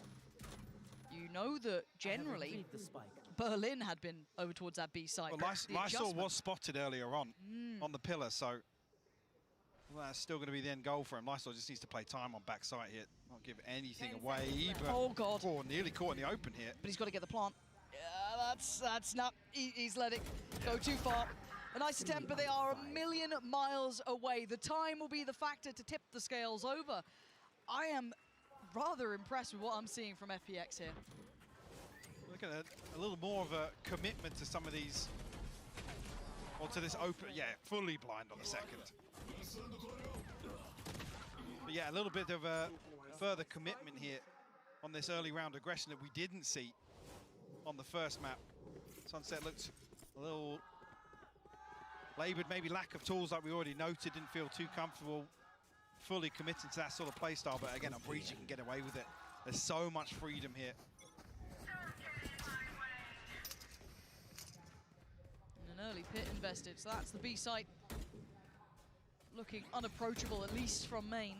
So maybe you're gonna have to opt for that play up through middle, which is what Les is trying to test a little bit for now, but progress towards tube, it's something that has been left somewhat vulnerable, but Autumn slowly coming back around. It's gonna be QCK again in the fight, and Autumn just, his form individually is really starting to heat up. Yeah, I love this from Loud though, spotting him over towards Nest, setting up this flash, reading that he's gonna be the one to pick up the slack at the end of tube here. Salak still posted up. Doubt we'll see a reaggress here. Autumn's down to 56 HP. Might fancy his chances. Go on. Still Sadak. curious, isn't he? Yeah, he's fancying it. Sadak being tested, and it's not just Sadak. Look what's behind him. There's other players trying to follow this pathing. Less waiting towards middle, but you've got Cowanzine here too. It's a pressure point they want to try and explore, and a weapon they want to get into hand. There's still 3 players to clear on A, and they can exchange goods, right? They can go, okay, well, you can have tube, we'll go take main, but there is a player there as well. So a battle on 2 fronts, and not a comfortable one. Live gonna spot 2. He's now a little sketchy, but he's losing his support system. They found the player in CT, they found the player at the back of site, and now they're gonna fight on 2 fronts, and FPX win it out. 13 seconds, it's a scramble. Berlin goes down, but Life's position could still be devastating. Where's his support? Where is Lysol? Oh God, he's got a judge. And the position gonna be seen. They now know where both of these players are. There's still a question mark for Cowanzine. Does he double back? But Les's position could be pivotal. Yeah, Lysol does get an upgrade here, so rifle in hand, but HP on life, definitely a concern. Recon bolt available. Oh, wow. That's going to be caught in this snake bite, but Cowanzine with the bailout. What a savior of the Lysol, though. Outdoes Les, and now it's game back on, but time. Cowanzine can disconnect from this, yeah. This is really difficult for Lysol. He needs to find a pixel out of place or a shot for free, which really Cowanzine isn't going to give. And look at the plant position. It's something that Cowanzine can play, and Lysol knows it. Time to back away. A really nice attempt there, but still Loud just scraping that through. A very close round though. Tui's unable to really hold down control there of A main. Life once again, alongside Berlin. Making things work here. Beautiful hold initially, but like I said, once you remove that one player from A main and allow the force towards the backside of A site, unfortunately lose out elsewhere. It's Loud ultimately have no recovery factor. There's no safe spot to fall back to after losing that security of A main. Oh dear me, Cowanzine. He's going to take a little nap this round, right off the rip. Life going to get to work. You can see the purchase is missing some elements to this as well. Ayang is down without armor as well. So the money was getting a little close, and Berlin actually falls. That might open up a huge chance towards this A site QCK. Yeah, that confirms it. Can Autumn be the one to change this? His position will be considered. He's been there more often than not. But Life bringing death against Loud. QCK joining Cowanteen on the victim list, and away they go. They fancy their odds. They're not going to let him escape. He's hunting them down. Just losing out on the knife there, but still want to do some damage. Lightsaw working off the back of the information Autumn's putting down, and they're still going to try and get that pressure, but no start on the plant just yet. No defuse to begin until now. Autumn stands his ground, takes down less. Two is what you got. Anything, he's going to take down only one, and that is nowhere near enough. FPX heating up now. On the back of both Autumn and Life here in this round. You know, from the front. Beautiful fight back through. Loud unable to convert this position. No surprises to see a timeout called after that. A little bit of a pace change here, but... I didn't even see the switch back from the knife there. Yeah, unfortunately, I mean, Sadak obviously fallen to the snake bite here. Can't really be avoided. Well placed by Lysor. FPX clinging to life here, and Loud, I gotta say, not having as much as of an easy time in terms of these opening engagements that they did versus Gen G. Oh, you're like I said, it was very cut and dry, very vanilla, the way that Loud approached this map last time. No, you're on the money. I'm really liking what I'm seeing between Autumn and Life. I can't stress it enough. And don't get me wrong, it's not that Ayang, Lysor, and Berlin aren't doing well. They're doing very well at their jobs. They're playing the roles that they need to. But I'm loving seeing that kind of combination, that duo between Autumn and Life, working here in comparison when it didn't on Sunset. Absolutely, and if you let a Yoru and a Jet perform like this on the defense, you know they come into their attack in half feeling way better about themselves. Especially coming out of a map loss to open the series, sorry. Yeah, and a dreary loss. It's not pretty. 5 rounds, you're not going to feel happy with it. Yeah, sometimes a quick loss is easier than one that's drawn out. But not in an elimination series. That's not the case. So to bounce back like this is really quite something to witness. Now, has Loud got the chops, though, to find a little bit of something to work for them here? They've been finding it very hard to handle both of these pressure points of Life and Autumn. And the test begins again. Oh, Autumn, this guy is just out of this world. The only real threat to that round was going to be QCK, and he is gone in the blink of an eye. Cowanteen, yeah, he's got a Guardian, but beyond that, you've got a Sheriff and a Ghost. Basically trying to mirror Life from the previous round. Find that opener in mid. We still have Guardian in the hands of Cowanteen, but you're right, the Blade Storm was really going to be... Autumn actually found a headshot there. Oh, it's only 66 HP left on Tui's. Cowanteen found a time in here. Okay, that's a rifle. If Tui's can possibly cross up to it, I don't think he's got the time to do it now, but... He's got to wait for his Toxin to rebuild. I mean, the end game looks like less to eventually creep towards A, but this is a really hard fight for Cowanteen because the timing's rotten. Yeah, Life perfectly played that. Yeah, looking to police that weapon. And they're prevent anybody still from coming through. So aware of the possibility of less. 30 seconds left. Not much left for Loud to really do here. A Sheriff and a Ghost. Is Life going to give this one away? Yeah, he's drifting. Did he get spotted No, I at don't think all? so. No, ping coming through. Right, he's cleared though. And now Tui's with 13 seconds, and the dream doesn't even get to be started. FPX, look, the early attempt, the early goer for Loud was going to be off the back of that ult invested from QCK, but he's had a quiet performance so far. That could have been a nice way to push him up in this map at least, should I say. And not going to get it. There it is. Look at this guy. Yeah, Autumn's very nice to watch.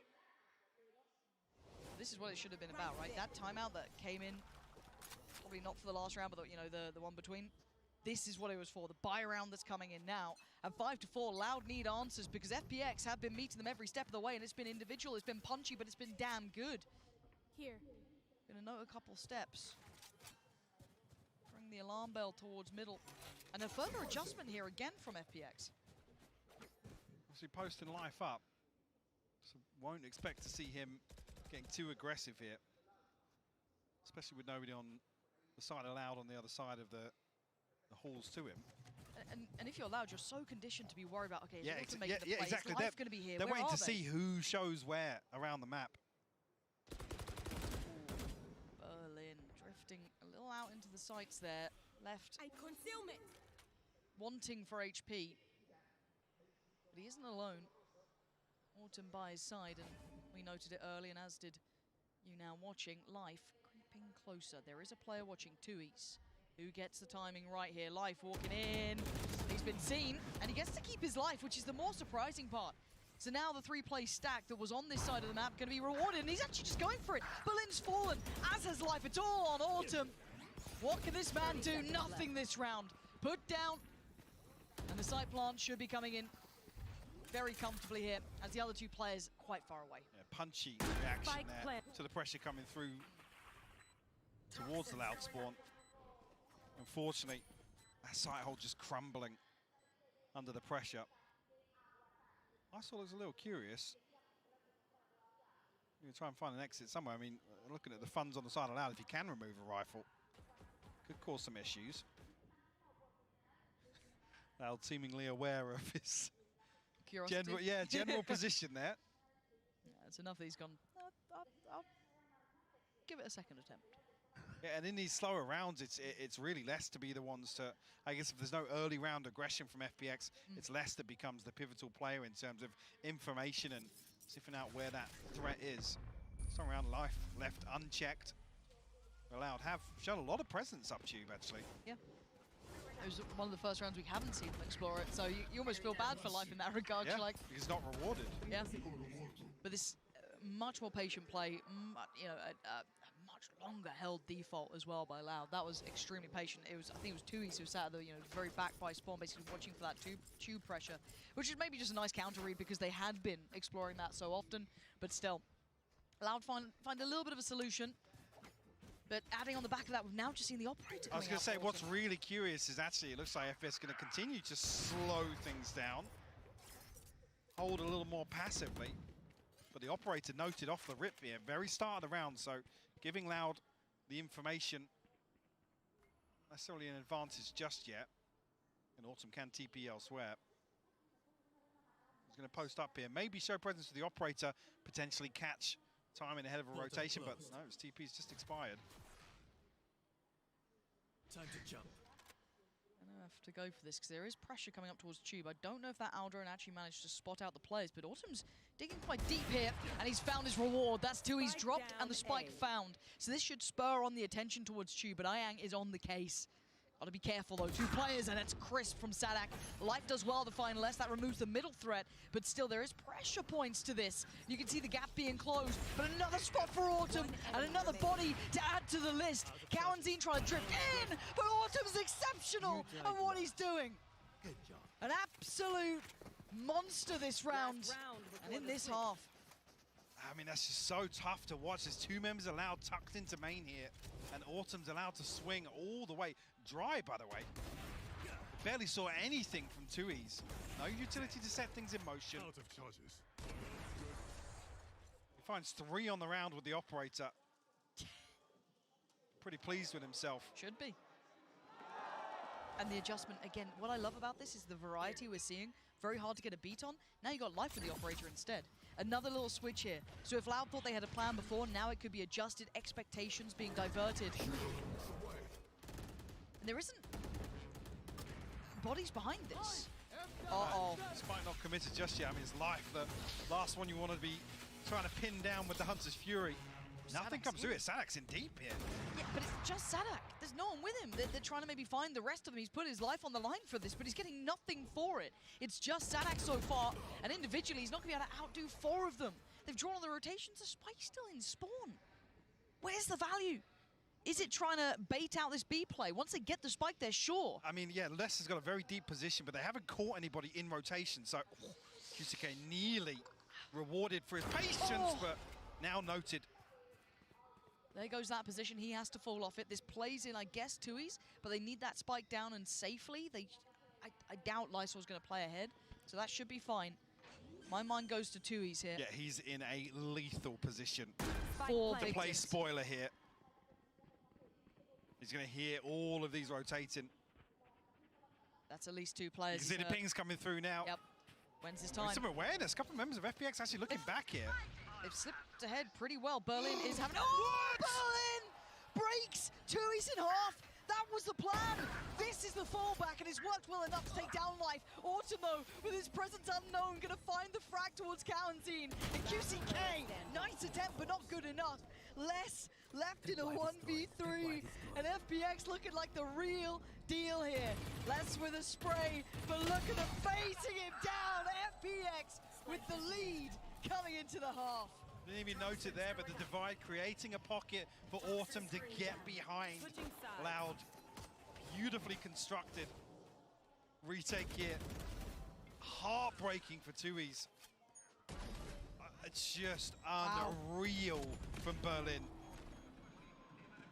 This is what I wanted out of map 2, a closer affair, a better game. FPX showing us a lot more caliber here. Loud, no way out of it with 5 rounds to their name, but this is the perfect opportunity to check in with FPX.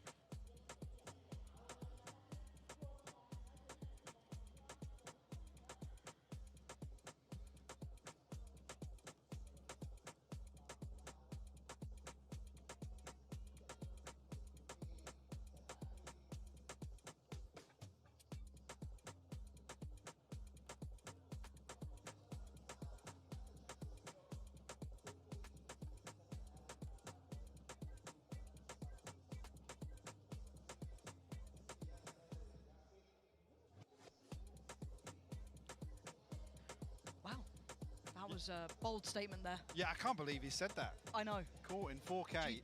I hope someone clipped it. Yeah. Very, very interesting insight there. It was... We should stop playing with them now. Yeah, I know. It's all good. There was nothing played. Don't worry. Of course things don't work when we're here. Look, we got to bring a little curse to it. Otherwise, you know. It's been a while since we went to feel a halftime. Actually, I feel a bit lost. Yeah, I would say, like, what do you want to talk about? You're the analyst. Have fun.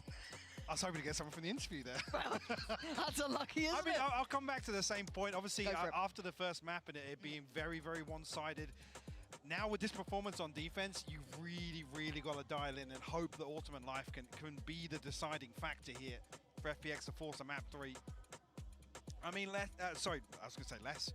Loud looking a little quiet in areas, but I guess looking a bit more coordinated than what we saw versus Gen G. Gen G felt very, very individual, and like I said, it felt almost at times like a deathmatch lobby. People were running around, just winning gunfights. Which again on Breeze, you know, it's Breeze. Odds are you're gonna win out a few series that way, but doesn't really seem to be the approach from Loud. So I'm curious to see how they apply this composition to the defense.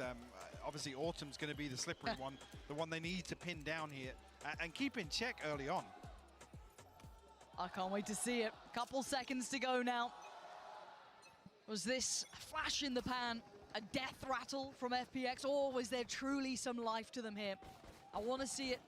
I think this first half has got me excited. Loud having to scramble for some answers, which, again, leaves you wondering, what does this second half look like?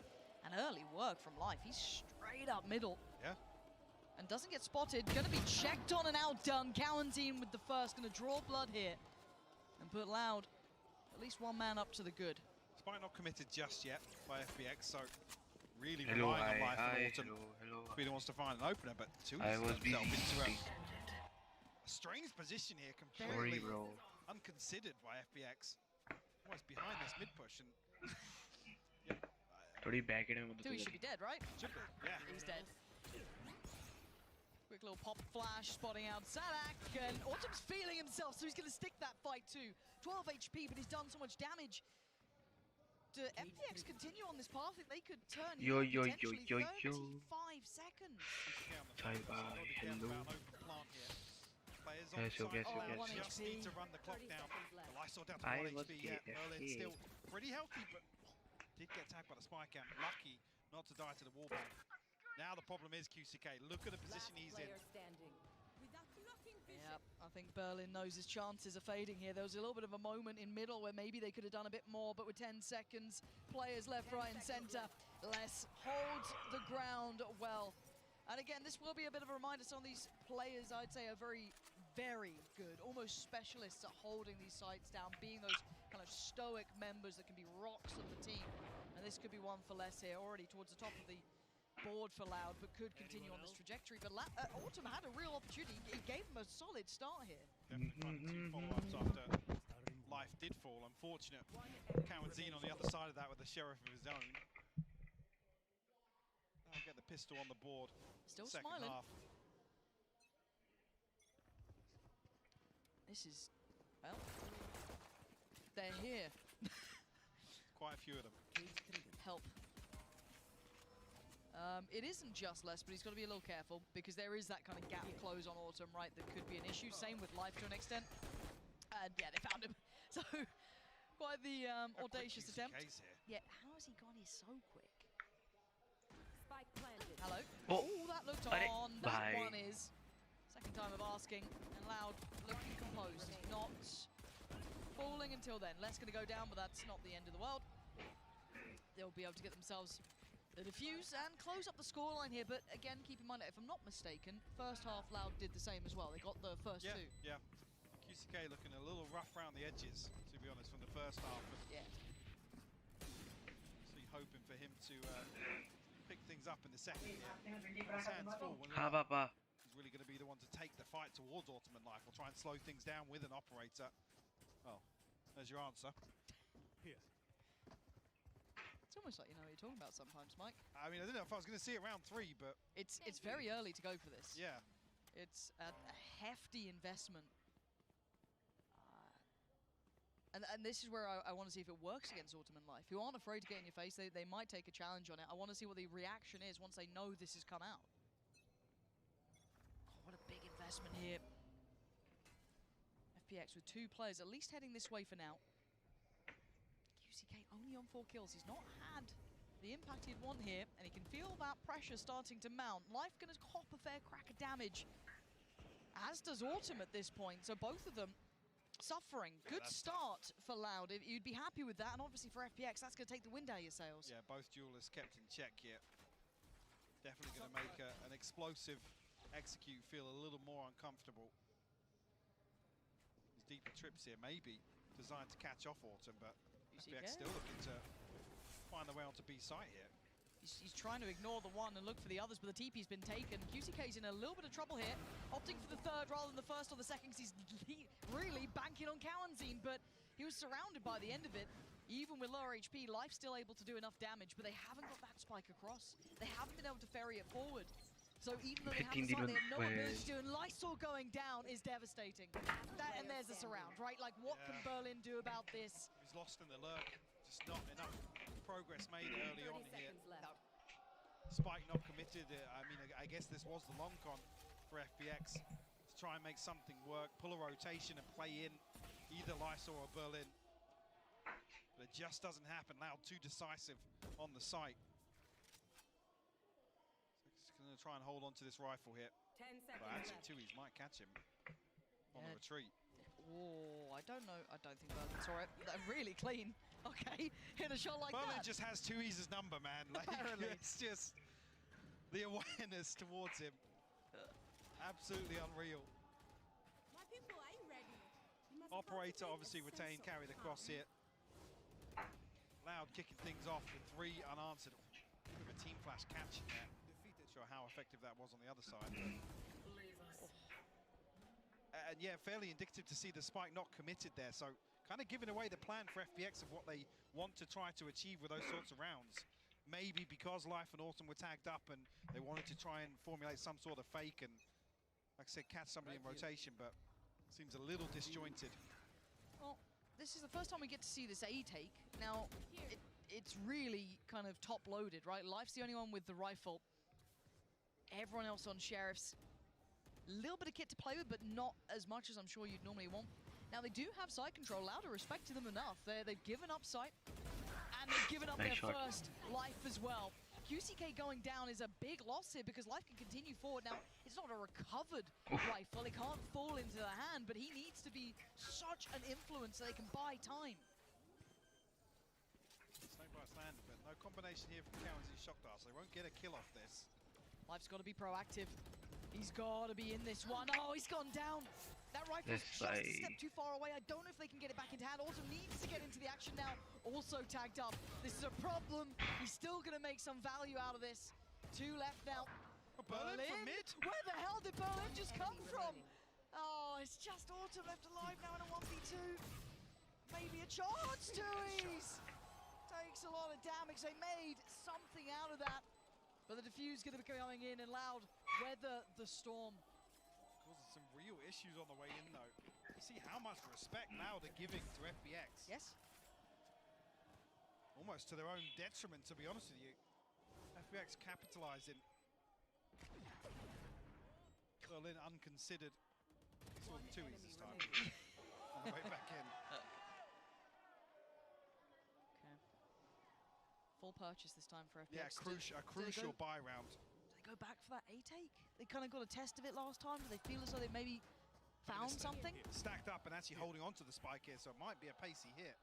Ult with Autumn as well. This could be huge. This could be really, really valuable for them.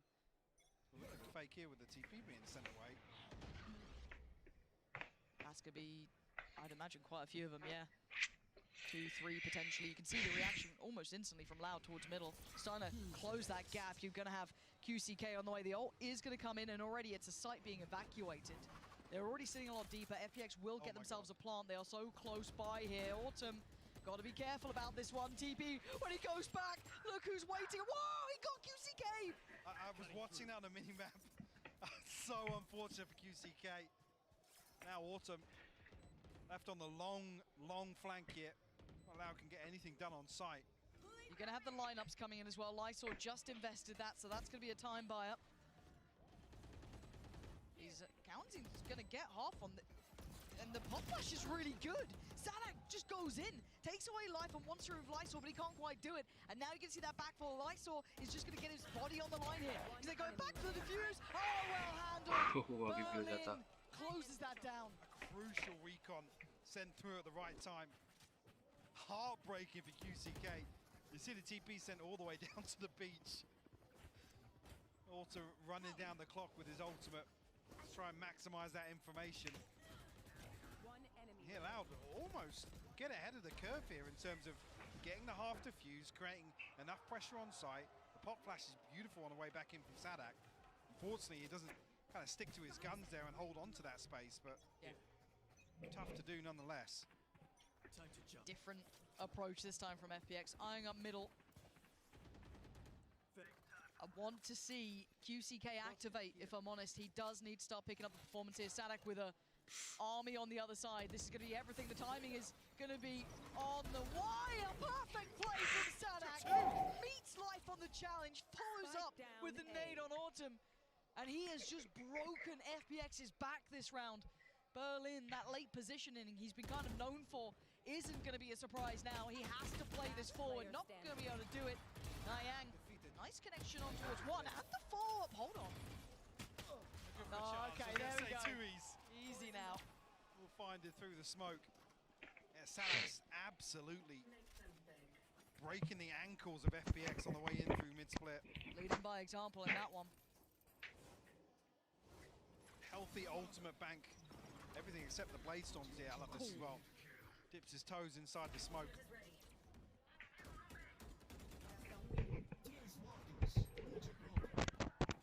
Fantastic stuff here. We allowed to call a timeout.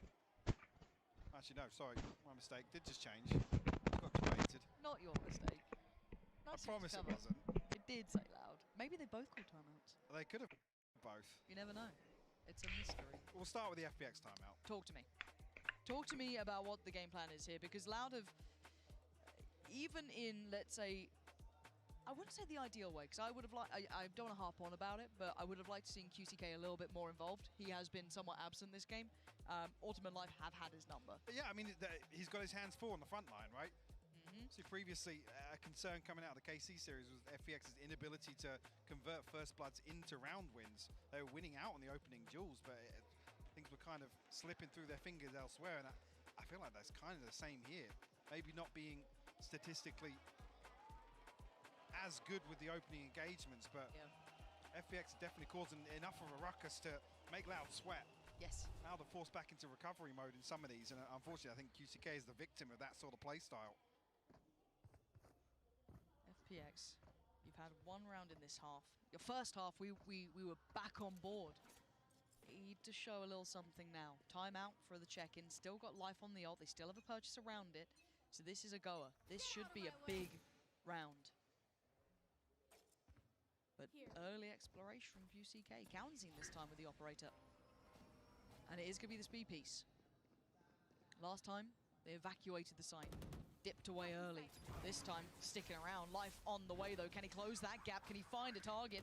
Find someone to play towards. Autumn's right by his side. And Autumn's already claimed one. They could do with a little bit more. Less still lingering around. And Autumn just bringing absolute fury to this site. Less left walking away. Wounded. 5 bullets to play with. And he thinks it's enough. And it is! Autumn is audacious in his work. And he's got them the site. But the flank. QCK finally makes it here. Have you got a 1v2 in you? Have you got the ability to do something about this? Oh, he was on for it. But Autumn just that bit better. And keeping FPX in touching distance of that scoreline. Not going to suffer financially coming out. I think 2, maybe 3 purchases available. Still got the Blade Storm, so an opportunity to force back in here. But the ult command almost perfect at shutting down, I guess, the second leg of this execute. Once Autumn TP's in, the Astra smokes come up and create a couple of pockets for FPX to work out of. Nonetheless, FPX find their 9th. Going to switch things up, back over towards A once again. Same setup, same TP for Autumn, so expecting him purely dedicated towards information gathering. Pick that up, no one saw. Oh dear. QCK over the top, found life. And Sadak with a ghost just got Iang. What has just happened here? Well, Hunter's Fury here as well, yeah. They can clear out a lot of A. Yeah, Lysor has to play much closer. Not the lineups he'd probably be wanting to go for. They have to play right next to them. Lysor is panicking surely in this one. He's got an army against him. Bodies on bodies here. QCK trying to play ahead, gets a little bit of a glimpse, but it's Autumn you got to be worried about. He makes his appearance known. Oh, and that's just perfect again. From 4 kills to 3 kills in this round. Autumn is just out of this world. What a player.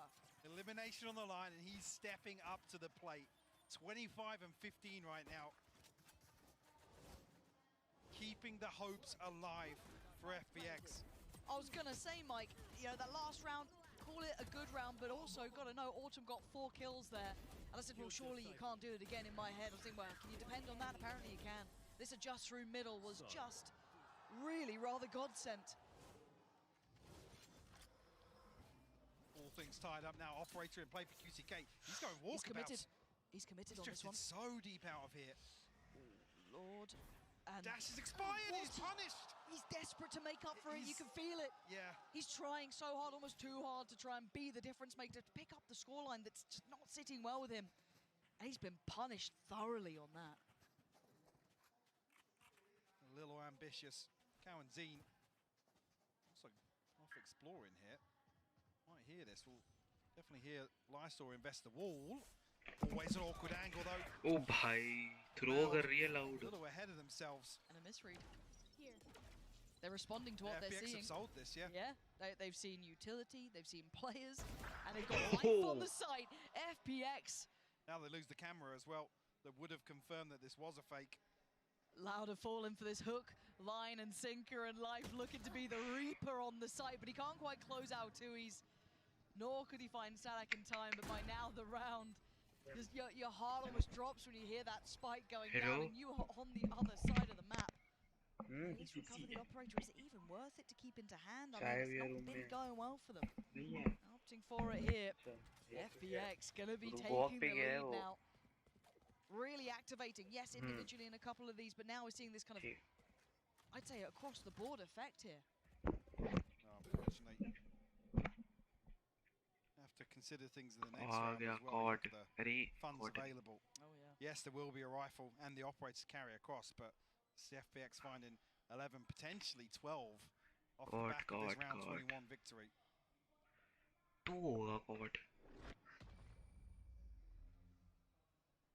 On the brink of guaranteeing a third. Yeah, you see, it looks even worse from Lysor's perspective, just how deep QCK is looking to dig for that opener. I think you're right. It almost feels desperate. मैं फिर भूल गया मैं क्या कर Trying to रहा put था. something up on the board. It's time to check in for Loud. क्या कर रहा था? याद ही नहीं आ In a रहा. row for FPX. They found the solution. कोई याद दिला दो. It was a little bit of a drought for those first four, but again, hey, call it a pistol, call it what you want, the kind of knock-on effect, but it was what it was. Brought the scoreline right back. But Loud need their own answers now.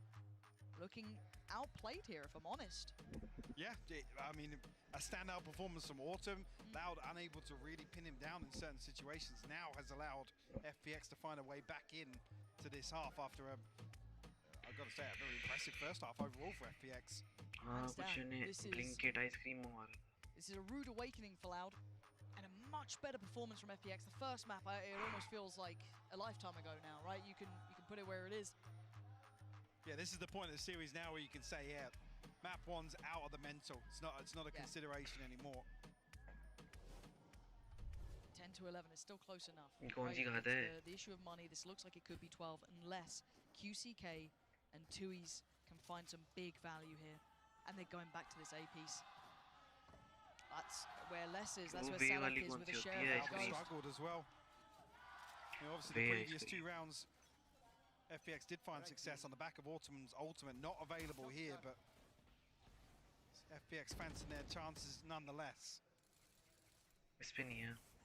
2 awkward tripwires here. Drone might not even spot these. See if they get some value off it. Sadak looking for it. He's been भाई backed up इतनी though. जल्दी Berlin gonna तोड़ते get हैं. towards sight. That's gonna be the plan coming through. Is anyone gonna try and deny this? Anyone gonna put their life on the line for it? Looks like they're trying to. Sadak, oh, the gap closed. Gets towards Berlin and gets out of there with his life. Tui's finding Autumn. Hold on. Loud, where the hell's this coming from? Life from up above though. Gonna remove Kalanzine from this. You still have QCK. You still have Tui's इसपे with तो the नहीं है. weapons. और कौन सा होता था? Loud Zepto. still have side control. They're creeping back closer. Counterpit gonna come in, but there's still a gap to be filled here. Leicester is still a problem, as is Life. And now Tui's and less. What can you do? Desperate to try and do it for 24 time. HP. They've got to play the time as well. Trying to draw out the last bit of kit, the drop of the pit. And now Ayang down to 1 HP. Could this be the clutch of his life? Not gonna happen. Let's इंटी हो गया इंटी. keep it Loud alive. The defuse. Far too close, but it's there. Tied all even, 11 apiece. What a crazy exchange. So nobody in a position to really punish off the back of these trips that are placed. Not sure if both were activated. One definitely by Autumn. Man, Les and Sadak making that side look full hell with a pistol. Well, the first kill. The second, absolute madness from him. Get away. The response is there. In a round like that with that buy? And it wasn't even the operator or really the rifle. Absolute lifeline for Loud. That was heaven sent. And a total switch up here. Les now far more committed towards this A side. Does that then They're looking to put him into the line of fire. play him in? Yeah. QCK holding down a ton of space here, but going to have his hands full. Very, very strange investment of the drone here towards bottom mid. They must be paranoid about something. Maybe, come on, QCK, this is your moment to shine. They're going to be close here. He's not looking as confident now, trying to sit He's in a little relaying bit this deeper information angle. now that something's happening. Because look at the rest of the team. Look at where Kalanzine is. They're so far back. QCK has to find... Oh, God, QCK! Honestly, he's lucky to be breathing. He's lucky to be alive. Because FPX will have that B site. They've got the divide up. They've got life on the site itself. Oh, this is on a knife's edge, Mike. It really is. Autumn actually almost TPing ahead of the wall there. Ahead of the divide, sorry. It will be a full 5v5 in the post plant. QCK still looking for something towards elbow. That 12th round being the prize possession here. Pop flash being held. Anyone gets contact. Berlin going looking. It's QCK on the other side. And it's just nightmare after nightmare until then. An answer found over by Pillar. Sadak on the site with a tap on the spike. He's down low, but he's still going to find value for the trade. Tui's still good for it. Man to the advantage. Autumn falls. It's on Lysor in a 1v3. He's got one. He needs 2 more. But up above, brutal angle to break and less. Pushing Loud to 12. I haven't seen Loud have to dig this deep in a while, but they've just about got to the 12th round. able to steady the ship, find themselves now on map and series point, Lauren, by the skin of their teeth. Beautiful retake though to pull off. It's, like I said, a full 5v5 here with the amount of utility that's available on the B site. That wall paying off though. Sadak able to create a little bit of paranoia with that first spike tap, draw a couple of people from FPX out. Yeah. Man, this is so tense. There's still a buy here. It's just not a great purchase. What can they do? Life has his ult, and he's looking for that opportunity in middle. Can he close down on QCK potentially? Not this time! Connection found, and a man up. They're looking like they want to explore that B site though. Already seeing a bit of a drift away from Tui's. Playing very safe here, willing to give up the site, respecting what Autumn's been bringing. He's too much of a threat. This time playing with the pack, not playing ahead. They've got, oh, there we go. Now's the time to start coming alive here. QCK with the finest of angles to find a shot, and I think he wants a bit more. Why not let him? Maybe he played in off this. Ian gives away his position. And it's precarious now. They need a plant mic. We'll get it here, but timing a little awkward. No command invested here, Loud. No secrets about this on the way back through. Sadak just stomping onto site.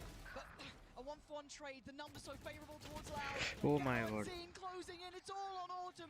This guy has been a rock star for this side, but a brutal position, a brutal round to potentially go home on. Has he got the heroics in him? He's got so many targets, so many threats. He can't do it. Oh. FPX will be going home, and Loud live to fight another day. ये खाता हूँ ये क्या है? Is there no strangers here to Elimination Series? बढ़िया लग रही है. Resilience on display from Loud once again. Heartbreak for FPX. Incredible performance from Autumn and Life today. Definitely some positives to take away. NTR Autumn. Autumn ने बहुत try Autumn किया. and Life, 11 first bloods, really leading the charge. My main takeaway here in map 2 is, God, I want to see more of Autumn. Autumn को शायद कोई दूसरी team भी ले सकती है अब. There, I mean, you're going toe to toe with But mid season बदलेंगे नहीं क्योंकि एक महीने बाद फिर से season ही शुरू हो जाएगा. Talk about just kind of firepower alone. He almost gave them the opportunity in this, and FPX, gotta say it, map 1 not good enough, but map 2, God, it makes you want to see more. It's heartbreaking that we only get such a small sample size of what this team could potentially do.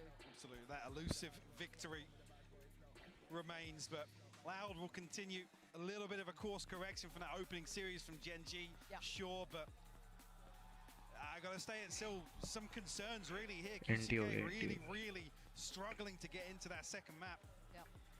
Being punished time and time again, and I think you notice as well, it's key to note the desperation, that sort of that pressure, the scoreboard pressure, really dictating some of the plays being made.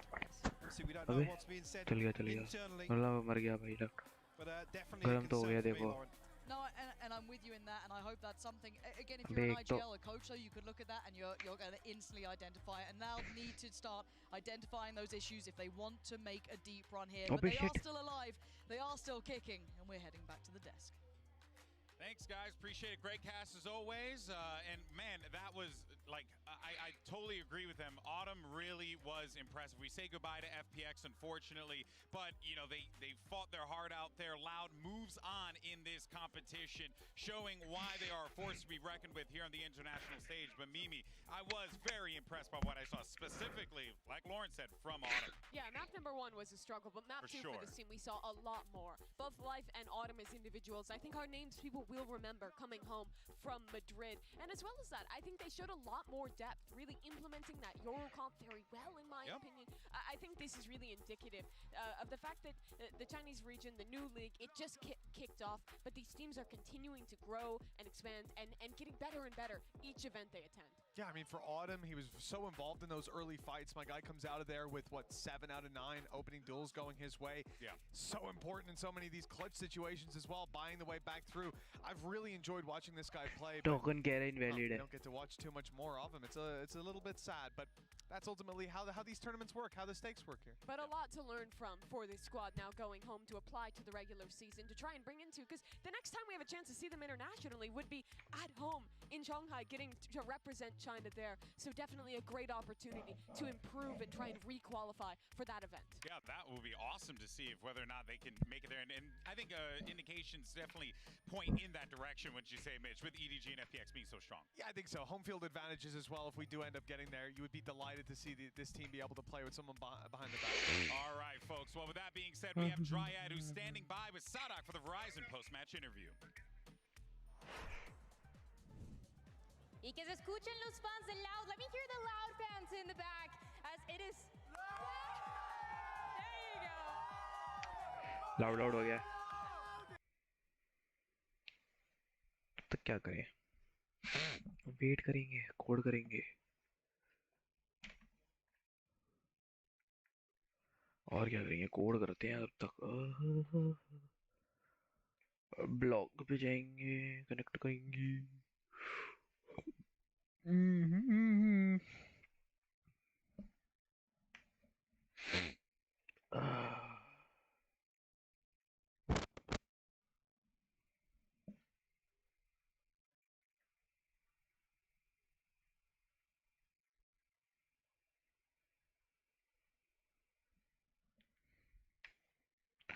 Post नहीं आ रही. User आ गया.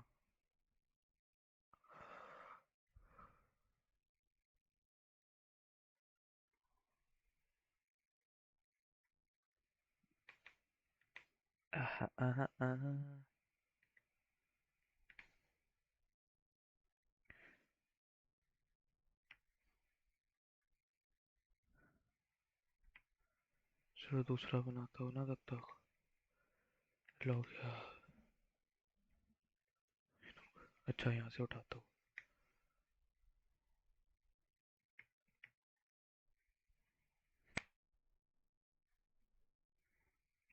Body email और password उठाया.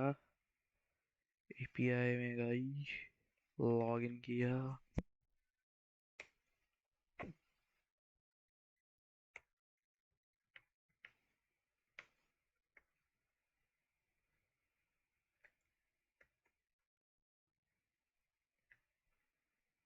अपने पे आया token.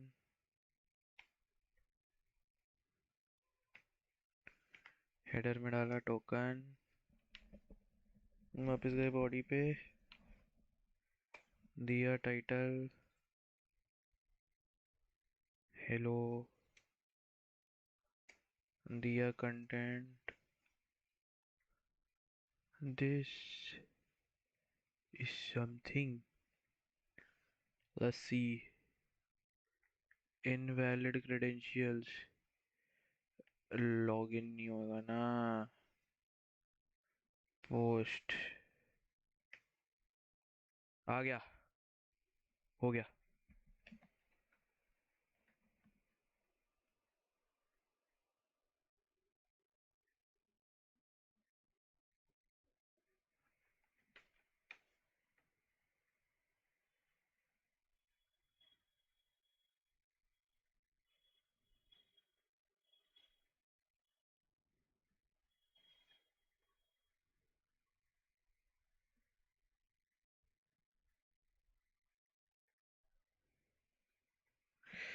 चल गया.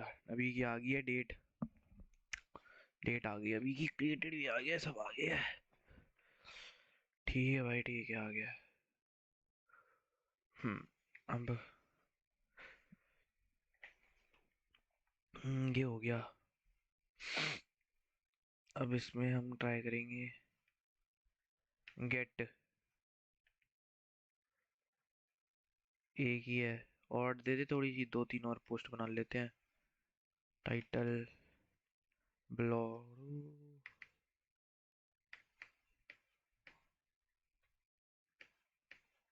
अरे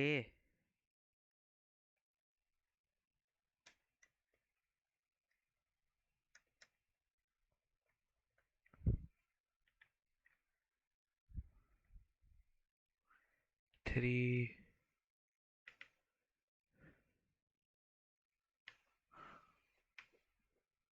अच्छा अब करते हैं गेट इसको सॉरी इसमें से आईडी निकालते हैं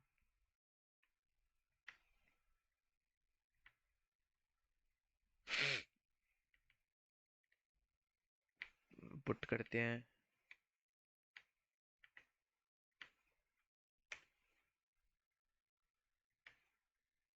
चल रहा है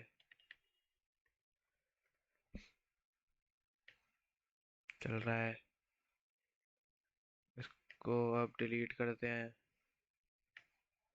चल रहा है हो गया ओ वेट ये नहीं हुआ लास्ट वाली चल रही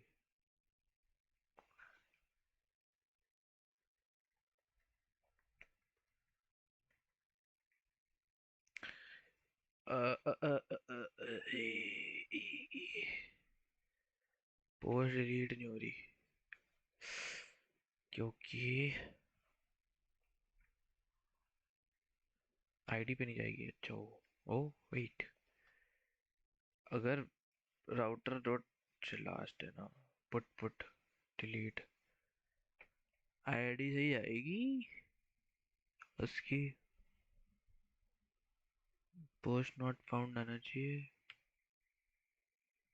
यार डेटा इनवैलिड है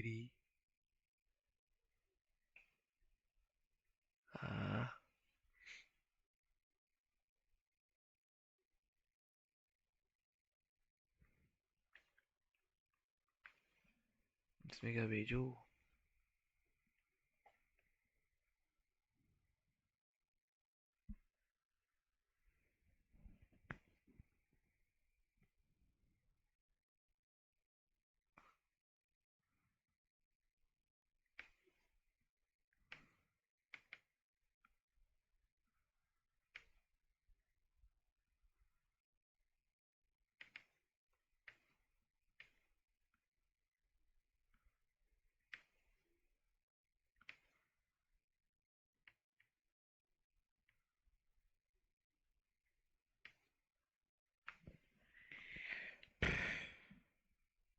और ना मैं पटना देख रहा हूँ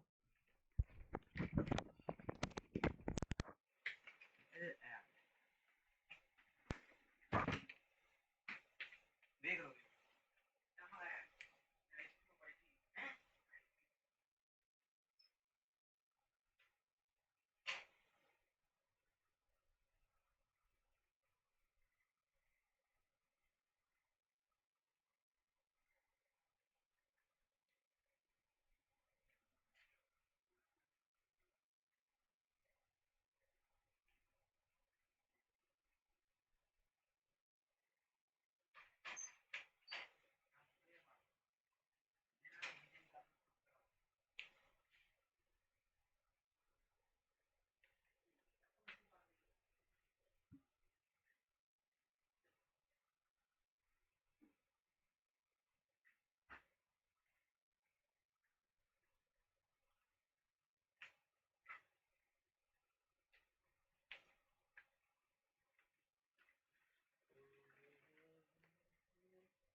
डिलीट कैसे करूँ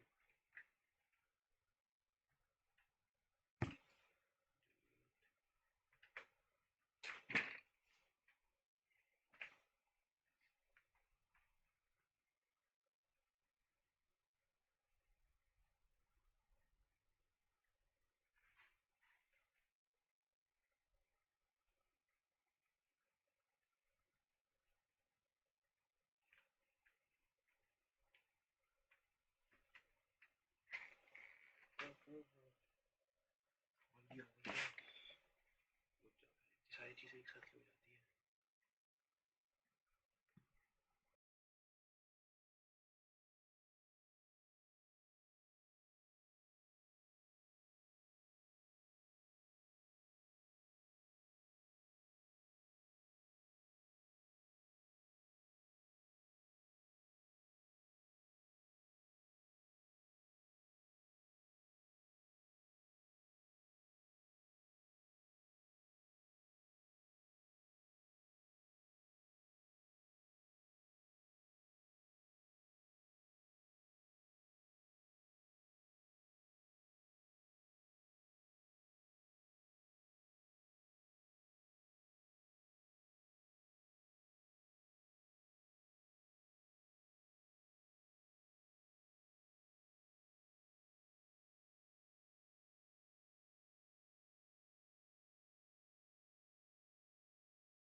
Rovi towards the back of the site.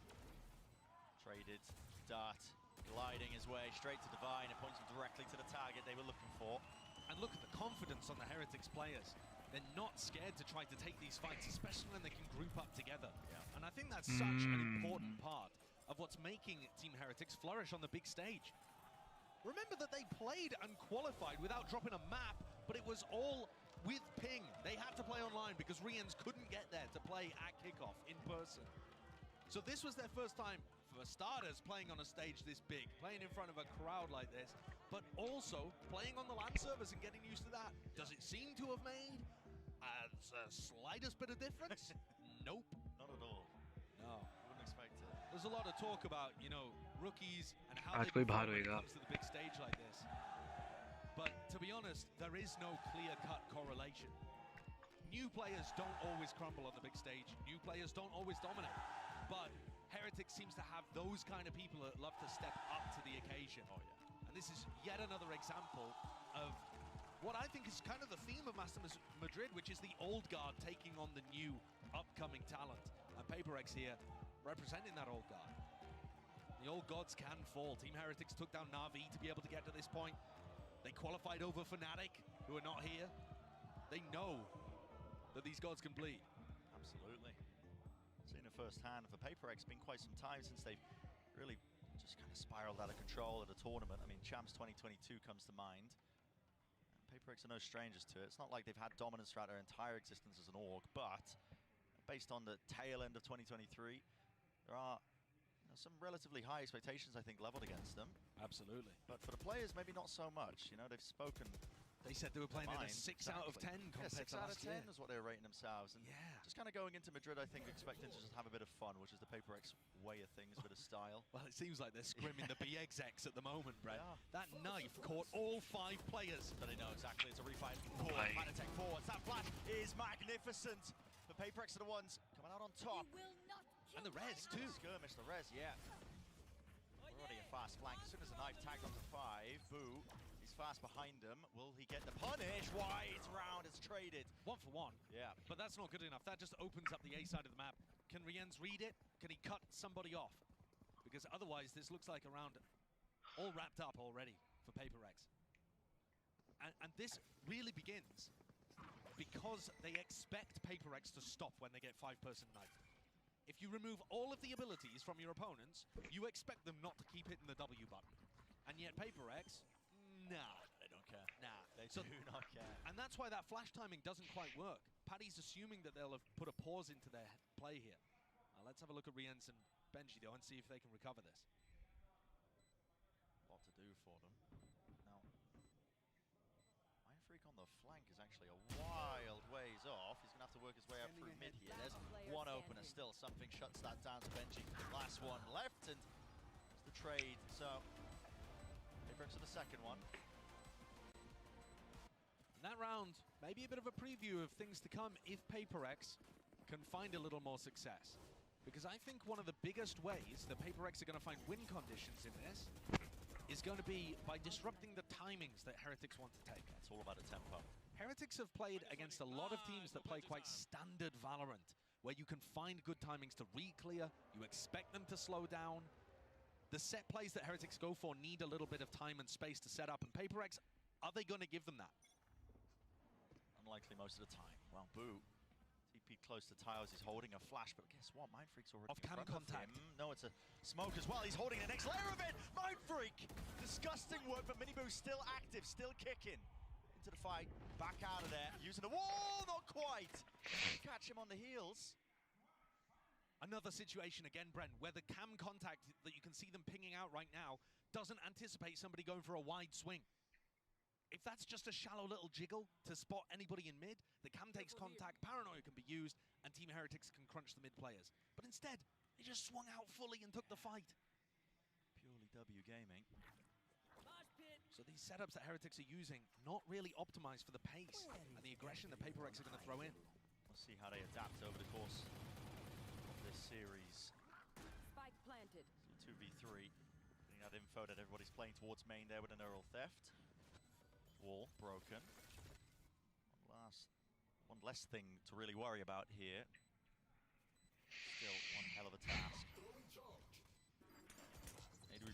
Devi's going to be forced out wide. Shots need to be landed here by Benji. Flash to set it up. Everybody evacuating. Magnificent! Once more. And everybody topples. Beautiful supportive utility by Patatek. Incredible stuff from Heretics there. That's the thing, if you give them the space, if you give them the time, these setups look immaculate. I think you were talking about it when Sentinels played against Team Heretics, that it looked like the two best teams in the tournament playing, back when you were on the desk for that game. And I think when Heretics are allowed the space to set these things up, God, the nade into the back, the flash to clear, catches onto everybody, they read that the teleport's happening, they've already set up the cage, it just looks so good. And that's why I'm saying the win condition for FPX is to find timings to disrupt those setups, to try to catch Paddy with the flash in his hand. Weaponry is a little bit uneven for FPX. Again, grouped up as 5. Really not too much in terms of changing the game plans with an old man sent flying. Rips its way through, so not have to worry about our setup, but this is a fight towards the back of the side actually. Something has been changed now. Smoke's dropped into the corner. Will they check it? Not quite. It's a half clearance. Benji is blinded. He does not care. 3 falling. Hunter's Fury clearing up the remnants. The pit's down, but really it's just a matter of time. And Mindfreak, you can feel it. Despair settling. Dread in the bones. Tagged up by the drone. No chance. Benji looks amazing, man. He just looks amazing. He was talking all this tournament about how he wanted to grind his way up through Valorant, didn't want to use his clout to hop onto a top team early. And he really did put in the work in Tier 2. Oh yeah. Even when he joined this squad, people were not immediately saying, oh, Team Heretics are going to be superb instantly. I did not expect them to be here in Madrid, but now that they are, what is this? Yeah, just disgusting work. Anticipating the timing of those players so perfectly to even catch something afterwards. Nuts. Absolutely nuts. The new era that players like that are ushering in. 2024 looking exciting for Valorant.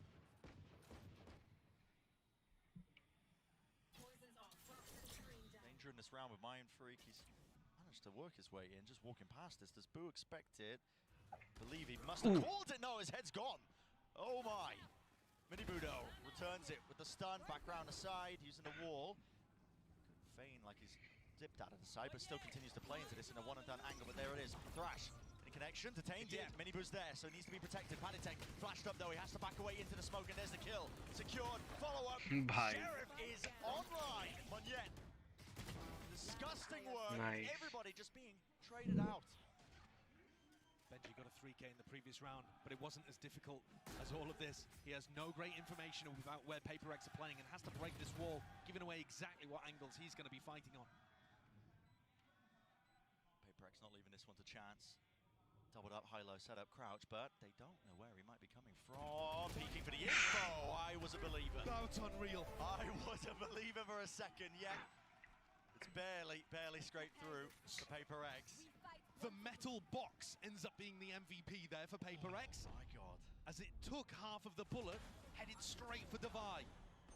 Nevertheless, an example of why FPX's A exec can be so dangerous there. Heretics got kind of roped in, pulled in to trying to fight as one player at a time got put into bad situations. And Miniboo gets caught and they try to bail him out, and then Riens is tempted to swing through the smoke and try to bail the next. A lot. Yeah, doesn't matter what role something's playing, they really do favor this, just trying to slow the rounds down and find those picks. I think the slower you make these rounds, the more you open yourself up to Miniboo re-clearing areas with a flash. He's repositioning here. Danger, yeah. The crosshair placement wasn't online, and as the reswing of Boo, it's punished almost immediately. Patatek is forwards in front of the util, in front of the slow.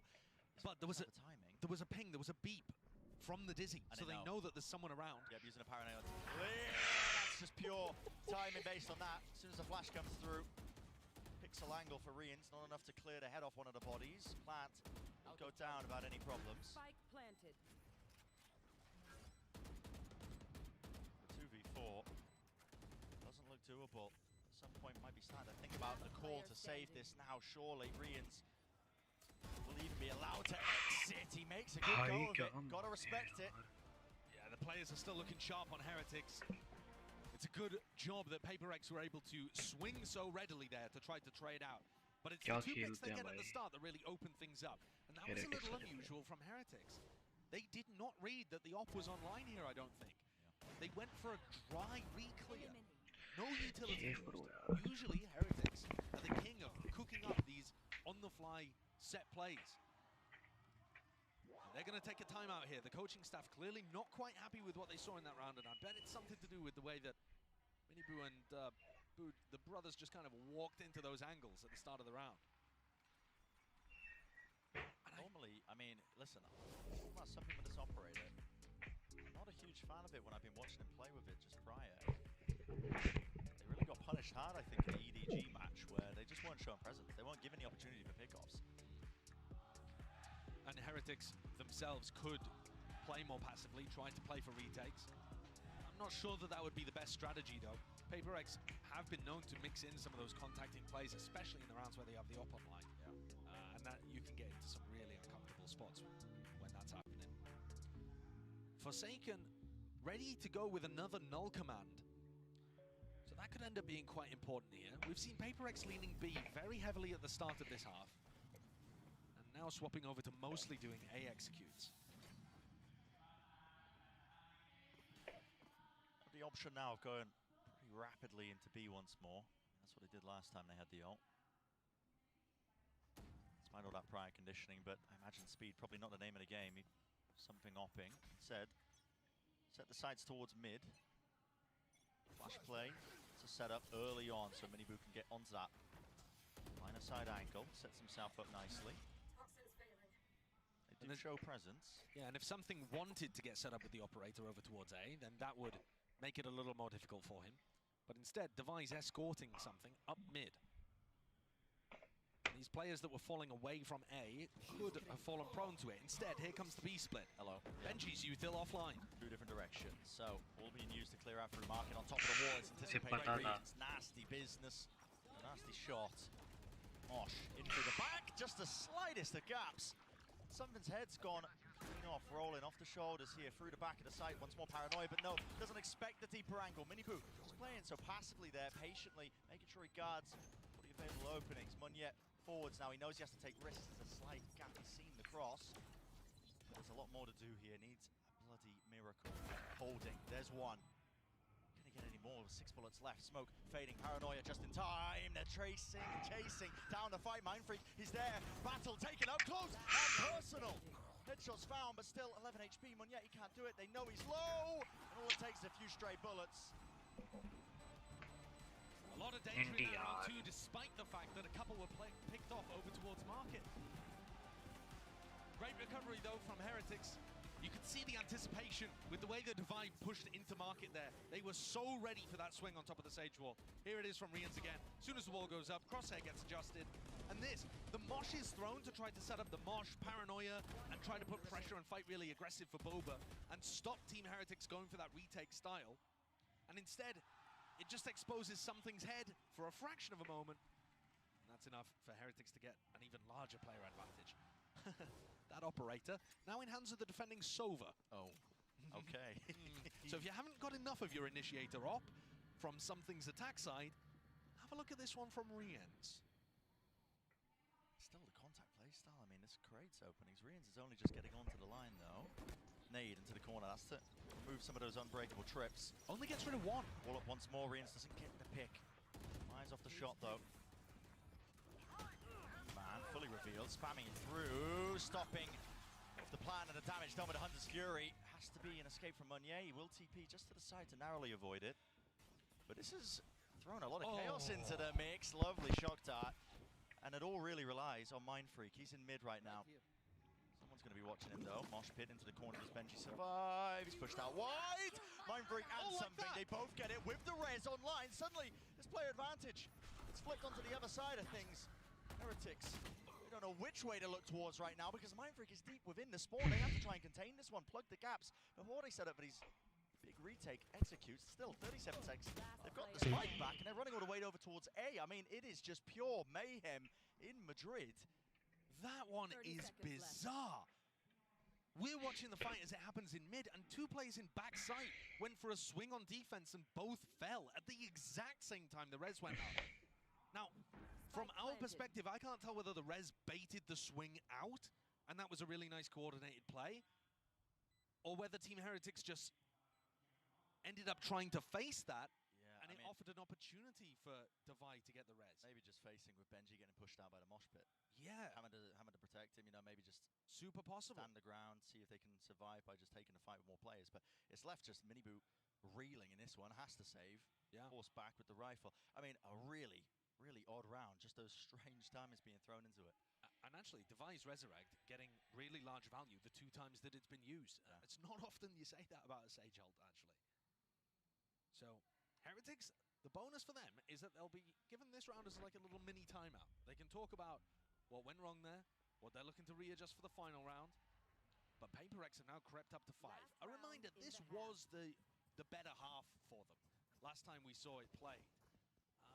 But I think this comp should have theoretical value. So yeah, they went for the res before the peaks happened. They were, as you said, Brent, just trying to get that punish onto the mosh being used in backside. Yeah. Meanwhile, Mindfreak got the kill in mid. So just a battle on multiple fronts. Here we are, final round now of this first half. Big ult online. Thrash for something. Will be opted to use this. In fact, Heretics want to take the pace straight to them. It's out with the paranoia. All offloaded. And 3 players found. Control, yeah, with that knife deep into the angle. So PaperX are calling the fast reaction into A, which is where Benji's playing. With a kill trip and a Vandal. Yeah, kill trip and a Vandal, but the Thrash surely clears the way here, spotting multitude of targets forwards into the smoke. Trips, he's waiting for it, the right time to strike, but Nade pushes him away. The plant is online, out in the open. Strange with a post-plant scenario, but plenty of using angles. Here it is. The same wall being played. Now they should be aware of this, yet it still gets value with the flash setup.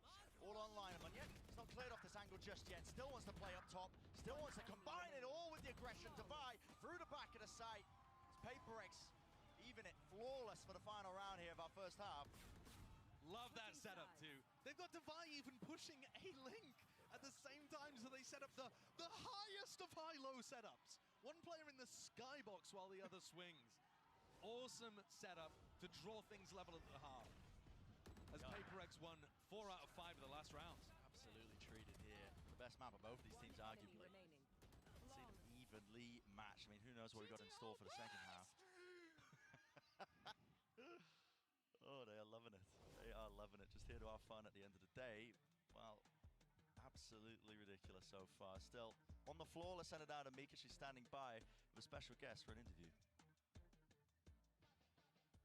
What's up, everyone? I'm here with a very, very special guest. We have Mixwell here, and we can hear the crowd roaring. This is electric, and how are you enjoying the match?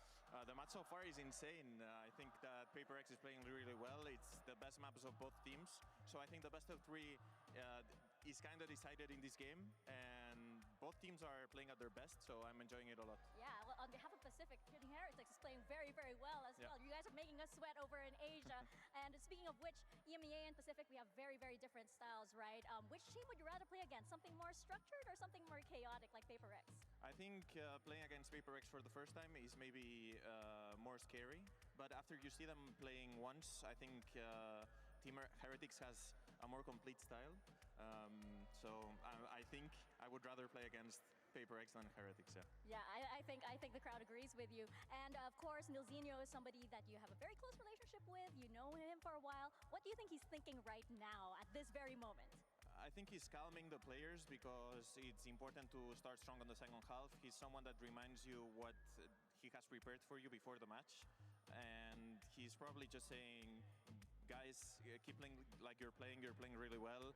Remember what we talked about before and just enjoy the moment because the crowd is cheering for you, something like that. Speaking of the crowds, really quick, say something to our fans. Chicos, tenemos que ganar este partido sea como sea y vosotros sois el 6º jugador, así que gritad como nunca, por favor. ¡Vamos! All right, let's get back into the game. Mixwell He's got a future, I think, in crowd work as well. I mean, this guy, he knows. Get him paired up with Zekan's mum. Telling you, yeah. I mean, they know the right things to say. Me, I am an idiot. Only know the one language. So, well, as they say in Spain, vamos. Yeah, perfectly executed. Yep, gracious. Never inviting us back to Spain. First round, pistol round for the second half. Let's see how it goes. It's fast off the rip with a flash play. Mini boo. But forwards up front, taking it to the fight straight to them. Many targets to face him, but guess what? His team's got his back. There were the follow-up. Finally, something now with a reposition. Doesn't really want his back open to that spot. Wingman being broken down. Look how reluctant PaperX are to actually rotate fully over to A, and they've been rewarded for it. They find the lurk there. Team Heretics had a 3v1 on the A site for like the last 20 seconds, and they paused, allowing opportunities for PaperX to come back into this. Oh, the space. Look at this. Down into bottom section of mid, but they are fully grouped up. It's 3 players holding hands. They don't want to leave any mistakes open here. To buy. Missed the timing. The timing. Does Mindfreak look left? Does he look left? Yes, he does. And he spots a whole load of juicy targets once more. There's one falling. Boo. Down and out, but now they know it's B. Jig is up. And these players, they are going to get crunched here. I mean, Mindfreak's going to be coming behind at the same time as pressure is applied through market. This is going to be so tough for Heretics. He's got the dart. But seriously, man, this is just wide out into the open. Ghost moment certified there. Pissed around. Another one for PaperX. They're going to be kicking themselves for that decision making. After managing to find 2 picks at the beginning and setting themselves up with such an advantage, deciding to put that pause into the round. As soon as Benji gets picked off, you lose all info and control over the rest of the map. And PaperX, it is so unusual to see a team still playing 1-1-1 after Elbow's been destroyed. But yeah, ended up working perfectly for PaperX. Anticipation perhaps of that pause coming through. They were not scared. It's all smiles, man. They really are just here to have a good time. Leveled their own expectations. Here's a deep knife. Forwards with the dizzy. I mean, where do you think the Heretics players are? I've got more than a good guess. Just holding, expecting maybe just that re-clearance, re-push. When we saw PaperX playing up against EDG, when PaperX were on the defense side, outside of the pistol and the follow-up, they only won 2 of the rifle rounds. So, even though these are absolutely plastered, it remains to be seen how they're going to get it done once rifles are on board. Do we mix it up? Double down? They did struggle. Even though they're 8-6 in the lead right now, you need to see it working in rounds where Team Heretics can fight back. There is only one player on the other side of things still with light armor. That's Rians. As we head into the next round. So Forsaken's Outlaw is going to struggle to get a little bit of value. Respect being showcased here. For Heretics, no spread default.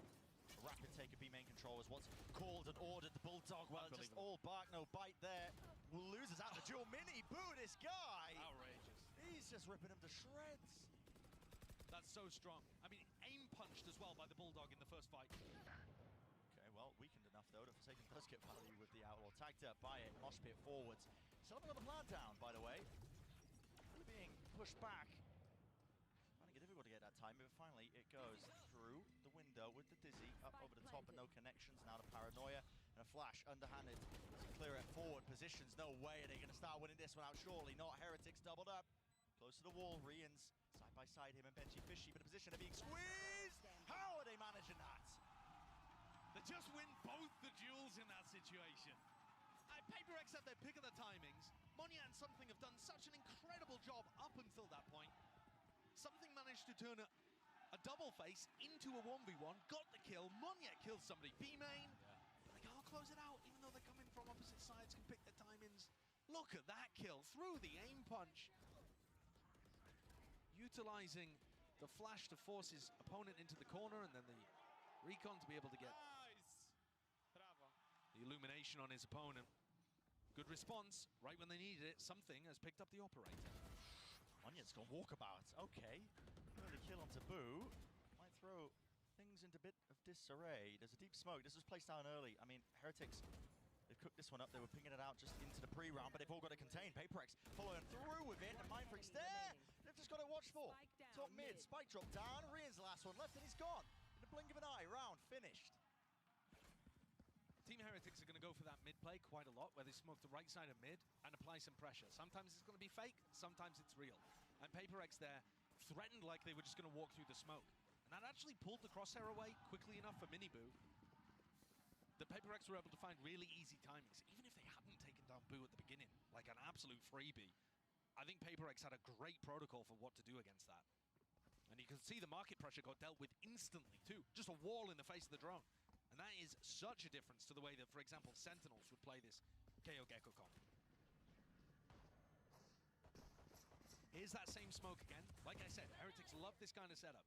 Smoke, instead of blooming in mid, just cuts off one side of it. Stops any crossfire setup. But it's not always going to be real pressure. Depop angle as well. Something getting all sorts of mid-round information. And yeah, it's the really one in danger. Yeah, here it is. I mean, the jiggle peek for information gets the head clean off. Gotta be honest with you, I didn't even see Miniboo. Forsaken now going to be tucking, cowering. Needs a bit of backup, and he's got it. In the form of Devi. Top round the guns. Set Miniboo up for success. Flash, repeat, and it is good. Damage there. And the kill, still it's traded. Hunter's Fury, negated. Perfect. Yeah, beautiful work there with the ult. Good timing from Forsaken as well, because he was tagged up. He was the one who was really in danger of going down. Here, tagged up by the cam, backing away, and it's a lot of chaos strewn into the mix. One player, Can Boo dodge it? Yeah. Does that make a difference? Does he perhaps call them back over towards A? It looks quite committed. And he's just spotted him. Benji Fishy out wide. Does he expect another play? Yes, he does. Mindfreak. Unrelenting from the spot. Will not give anything away. Boo. Earns the ult, but no time left, surely. 15 seconds left. Is he really going to make a go of this one? He's getting the move on. Listen, I know he's got the new knife set, but it doesn't actually make you move any faster. 9 seconds. He wants to go for it. 7 seconds. Shut down. Predicted, dealt with. Little disappointing the way that Heretics were posted up in B main there, just one at a time, swinging forwards, instead of trying to get somebody posted with Benji. There are multiple angles there that need to be covered. This play, though, great idea from Forsaken. Really nice punish of that ultimate being used, but it's this moment I'm wondering about. Paddy is just kind of looking at the wall while Rians sets up a dart. I feel like he could have been double holding that. Nevertheless, PaperX are squeezing away, and I was setting expectations for this defense half based on what we saw when PaperX played against EDG, right? And we saw that the defense half, actually, they weren't able to get those rounds on the board very easily. But here, it's looking great at dealing with what Heretics have. There's been clear improvement and awareness of the kind of things that Heretics want to do. That mid-play in particular. Yeah. Had the right answers. Almost everything that's gone thrown their way. And this is now the final timeout for the Heretics coaches to try to have some of their own input. And we're pretty far away from the finish line. It'd have to be another 6 rounds that Heretics get on the board. Twice as fast as PaperX. To be able to get the win here, and you heard it from Mixwell's mouth earlier on, he said the winner on Sunset is probably going to win the BO3. Now, I think Heretics still has win possibilities on Lotus and Split, but if Heretics end up getting stomped here, puts a very different flavor on the series for sure. Really does. Team like PaperX stepping up at the right moments. Here it is, fast. Through with the paranoia. Through into Albo now with the dart. A couple of waves of that util, making sure all of it is clear, but it's given up entirely for the retake. PaperX, look at them happy for it. And this comp is really good at retaking too. You have a lot of utility to throw out. Between the Gecko, the KO, and the Paranoias, it can be overwhelming. One-way smoke blocks off one yet, so he can't actually fight into that angle. Still, a chance for the Vi. He's not smoked off at all. Miniboo, no way, drops down. Damage done, but still hits the head. Here, traded forwards, detained into the corner. Left cowering, Forsaken. Can't adjust the aim in time. It's good movement from Brians, but he will fall regardless. Man sent flying, cage in his face, something not to be deterred. The Volley to set that one up, out through elbow. I think Boo just spotted the tip of the operator there. Now it's been called, a bit of a pause, pump the brakes. Wait, it's out. Smoke online, Mind Freak. I know exactly. I'm guessing it's the right timing, wants to take it with a neural theft. Forwards there. No danger with a mosh pit. Second burst and a neural theft as well, so the position is revealed. The shot fired off, something. He's so fast. He's hoping to take a rapid elbow. reposition, isn't he? Yeah. He will have to slow down a little just to check these positions. And the longer he takes, the more Heretics should start to think about different angles. Here, Boo gets smoke over towards A-Link, allows Benji to hold. He's holding the angle now. It all comes down to this one angle and one fight shot going wide. Repositions back together. Doubled up. There should be no danger in this round. Should be no danger at all. Should be no danger at all, he says still. And look at something. He knows it's over. Scratching his head, forced to try to save and reposition. Perhaps even a little frustration. I don't know how, but he seems to expect himself to hit shots like that. But it's going to be Heretics getting it up to 8. As something escapes with the operator online. There were plenty of moments where that could have gone wrong. Another situation, actually, where Miniboo is still able to get the entry going. Despite the fact that he's been shot at by an opponent. He's like already so weak by the time he manages to land that kill on Divine. Is that a little nod of respect for how good the entry was, or is he looking at somebody else's kills? Something looking to set up an early peak here, perhaps? Often there's going to be a cam with a paranoia to go off-cam info, but Benji's over towards B this time. Something backs off. Didn't like the look of things early on. And Benji's got his cam actually inside Mind Freak's pit. Could end up being useful at some point. Oh, well. Knife going to be at least taking down all the kit here. Mosh pit held. Ready for some sort of play to punish. Where does it land? Not a clue. It's for an elbow retake. They're going to throw that in paranoia, I think, if Moniet can get this and get out. Walks forwards. Not expecting him to be up there. Madness. I mean, massive gap in the playbook, at least in terms of the timings that he was taking inside his head. Right here. Yeah, the fact that there isn't a piece of utility for anybody that could be holding close there. I was really expecting the paranoia to be coming through, but he just ran it down. There are large holes, and that knife gives good information. Minimum 2 players tagged up by it. Something's got the op. If they walk onto this line, they could be in danger. Now Heretics do have util. Yeah, underhanded flash forwards. All sent flying. Still the shot will connect. Drops Padatek down to his knees. Rebaking Forsaken. You are absolutely nuts for that. But he needs some help and he needs it fast. Another shot missed and going wide forwards with the rifles. Claiming the territory, claiming the ground. Slow orb. Rebounding. The options are so damn limited. Where the hell is this one going? He's out wide into the open. Rians. Peeking into it. Footsteps heard. Another shot missed. Res online here. Wall in their faces. Res now here. Towards the back of it with something going. Down a spray. Just can't be managed. Can't be wrangled. Forward in time. Mind Freak. 2v2. Turns it into it here. Still with the op. Sends him out. Wingman flying. Mind Freak falling. That was the only rifle player. But now the upgrade. Sigray picked up, something's here, still, it's a lot to handle, a lot to manage, doesn't know the positions, Miniboo's playing tucked to, really, the safety at the back of the side, so yeah, just got to give it up once more, another round win here for Heretics. And Boo and Miniboo, they'll give their lives for it over towards the end of the round, but both of them played that situation beautifully. It's their duels that end up making the difference. You'll see that Boo was the only player ready to stop them. Here, this duel. Had Devi got that, it's curtains. And Miniboo on the other side held down a really important push from Mind Freak. 2 straight up 1v1s, where Boo and Miniboo are holding angles, they get the duel win, and it pushes them across the line with the player advantage. None of the fancy set play stuff. Just guns out gaming.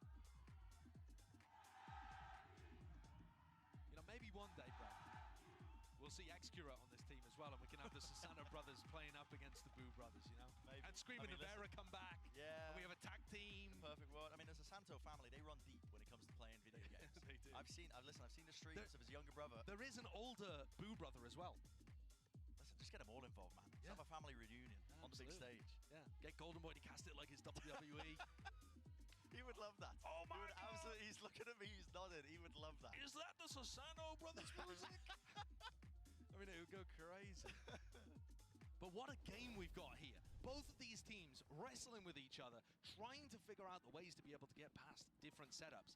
That round, it felt like it should have been a bit of a gimme for Heretics because they were offered that pick at the very beginning, over through elbow, with Monyet just kind of running it down. As part of a set play, right? But it does make Monyet look a bit silly in the moment. And now the economy, not in a great spot for PaperX. Team Heretics favored to tie this one back up. Absolutely anybody's game on Sunset. Deep flash. Just walking to set it up with the dart against the back of things. So nobody holding close towards B. Delayed knife. Good info. Surely gathered. Yeah, and that, I think, is going to cancel the hit. Everybody's pushed, though, from PaperX. Look at this. I think Heretics think this is a B stack. I am not sure they're going to anticipate 3 players being pushed out A here. You know, when it's quiet on B, but you end up getting knifed, and there's a smoke in your face, you think, okay, they're going to start rotating here to stack the site, and it's only really Boo and Benji watching behind. They do have a trip. Things here should be somewhat safe, but they're stuck in B main right now. And the timing. Push off the angle, finally noise being made. Nade going, flying forward, something. He wins his fight with the duels, at least with the rifles. It's traded out, falls, and another pause put into the play here with 45 seconds left. What do they choose to do? Forsaken, ADS. Trying to be a bit of a demon with it here. Flash forwards as well, no connection from it. They are really stuck in place, finding it difficult to get through any of this. Stuns now. Flying and rip forwards with the wall on top of it. The entire team decides it. We're going to take backside, we're going to take it now. Together, brute force is the goal. Gonna get that plant down now into the post. Even just stepping forwards into Boba. Divide didn't have a rifle in his hands, but at least Forsaken does still. Looking for the wraparound. Players, plenty of them, ready for the targets here. Heads could pop and heads could come clean off. Still watching, and damage low enough. One shot in the chamber. Monyet sends it. Holy! What is that? That's an unbelievable round! PaperX had them scrambling. Team Heretics just heads on a swivel the entire time. A lack of decisiveness there, I think. A decision had to be made. Do we go and push into the players flanking us? Do we commit to site? All right, in the end, with 35 seconds left, they decided to go towards the site. But even then, once they got to Boba, they didn't commit forwards. They went back towards the site and allowed themselves to get tangled up again. I mean, you could just see how uncomfortable that was from the Heretics' point of view. And frustration in the camp. That was their opportunity to tie things up at 10 to 10. They had the economy punished for PaperX, and now it's them coming into the round with Sheriffs. Disaster. They're gonna need something similar, aren't they? And what a piece of PaperX magic, just when they needed it. Now, as much as the triple push out of A, despite all of the B presence, did work for them in the previous round, this time there's only Mindfreak home, and if Team Heretics step on the gas here, PaperX are going to have to play retake. Fully giving it up here, top mid, flash forwards with the rifles! Oh my goodness! How is that happen? Sheriff kills still, cleared out! He can't escape with the ult. Looking for it, 3 versus 3 though. There's still that danger there. Backside, again, cool made, walking up for now. Minibu and Padatek, anything to set this up? No, Yuto, they just want to take it. Raw aim, raw gunfights. Rian's last one forwards. Presses the advantage, or at least he thought there was one there. Forsaken shuts that down, so up to 12 now for PaperX. Forsaken did everything he possibly could in that round just to get them up to map point. Had a flash for the first peak. His teammates fumbled it. He's there, the safety net, the backbone of the team. As he has been all tournament. Yeah. I don't think he was the best player for this team during kickoff, but at Madrid, he's given us that classic Forsaken performance. So consistent, and good for the multi-kills in all of these really big rounds. So up to map point, PaperX here, and looking like they want to start the round again with a stack on the A site. Team Heretics might be set up for a fast play themselves. It's the coin flip here with a util sent flying, offloaded. One yet though, he's deep onto the angle, deep onto the line, another nade. Don't know if he's a tenant for that particular spot, but still he's there. Fakes the TP. Forwards of a slow orb. They have funneled them now. Team Heretics, they want nothing to do with this area. With the wall down, luckily, player remaining behind, just enough to break it. And Team Heretics, they do that same smoke in mid, and they have options here. Do you try to put some pressure in mid? Do you try to put some pressure market? FPX playing passively throughout middle of the map, but actually getting a lot of information on the extremities. B main, A main, held by Mindfreak and Devi. On the precipice now. No casualties, of course, but when it slow down to this, anything could happen. Something, there's no way. Going for walking straight down towards it. Paratek's there, there's a trade. Miniboo, fast on the response. Now forwards to the wall here with the drone. It just fades away and breaks. Forsaken is out wide. Just around the ankles, walking for the mid-round. Is Munyet out into mid, lost. Man's just in the source here. Devi forwards, looks to just reclaim some of that ground here. Maybe a kill might do it. Maybe it might, but still Team Heretics are too disciplined. Well drilled. They do not want to let it slip now. 4v1 for Heretics to be able to deny the first of the map points that FPX have got. This round was so bizarre. FPX really scrambled by the slower pace. Team Heretics didn't put anybody on the outer wings of the map, grouped up in mid, and just waited for FPX to push for information. But what confuses me a little bit, Bren, is they already had good info over towards A main and B main. They knew that nobody was trying to actually take space in A main. You know, after the drone came through, one of them could have broken it, maybe set up some play to gain info afterwards, but they just went for a walk re-clear of mid twice. Once with something, and then once with Munyet, I believe it was, afterwards. So that's a lovely lifeline for Team Heretics to grasp hold of. There are still 2 chances here for FPX to be able to close out map 1. We've been hammering on about how important this initial map is. You know, Sunset, one of the best maps for both of these teams. Even Mixwell as well in that halftime interview talking about it. Whoever wins map 1, he reckons will win the entire series. That's just how important it is. You can feel it, tensions are running high here. The new guard versus the old guard. Chances slipping away despite the early beginnings to the series. Now Team Heretics have seen that FPX have begun stacking the A site at the start of these rounds. So if this is a little faster towards B main, I wouldn't be surprised. But Miniboo's not there, so that entry power. What's with the timing? What's going on here? Cam broken. They want to try and fight this one forward. Seal. They missed Benji. They're weaving in and out of the smokes. Yeah, this is just a confusing round all in all. Miniboo, he's through market. It's a wall through the window, man. He's already worked his way through and stuns up. Connects. Might break. He's still stunned. Hunter's Fury, though. Connection wide here. Something back into it. It's chaos, man. Pure chaos. But can you expect anything less? FPX, they thrive in it. Born in it, molded by it. Benji left to pick up the pieces and maybe forge something out of it, but it's a triple face. You do not stand, you fall against this team. And map 1 goes entirely their way. In classic FPX fashion, the final round. The thrash comes through, and I think got to detain on both players trying to follow up on Miniboo. And those rounds, one team looks like they're in a disadvantage. A couple players in B main stuck inside the smoke. Mindfreak, Munyet, and yet their team bails them out. An insane map 1, but plenty more to go. Do not go anywhere you know you're not going to miss it.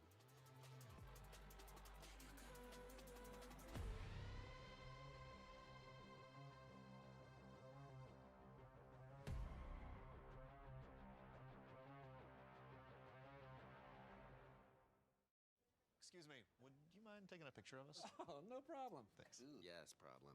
You need Verizon. Trade in that old thing and get a new iPhone 15 Pro with tons of storage, so you can take all the pics. So many selfies. A preposterous amount of panos!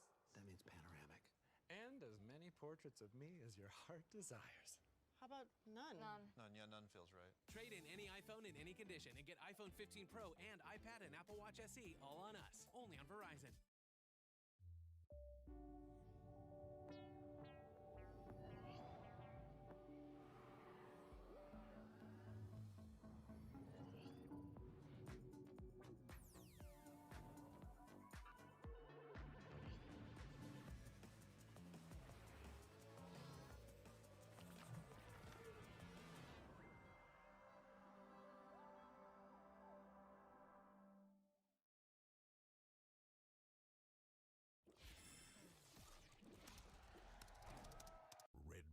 you wings.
I'm standing right now with Coach Alex. Alex, I gotta say, I was sweating, and I pretty much feel like the rest of Pacific was too.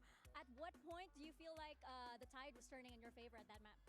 I think it was incredibly back and forth, honestly. I think if I had to say one moment, it would be when Moniet won his 1v1 with Sheriff against Patitek. I think did wonders for his confidence, in ours as well. So that's probably the most crucial point of the game. Well, I think Pacific's awake now, so let's see if you guys can close it out. Mika was worried about Pacific. I guarantee you Achilleo somewhere is losing all his hair right now with the way things are turning out. What a game that was. And honestly, I'm just going to flat out say it. FPX just pulled that out of their ass. Yeah, I mean, they absolutely did. Lovers of good, honest Valorant screaming and crying at present moment.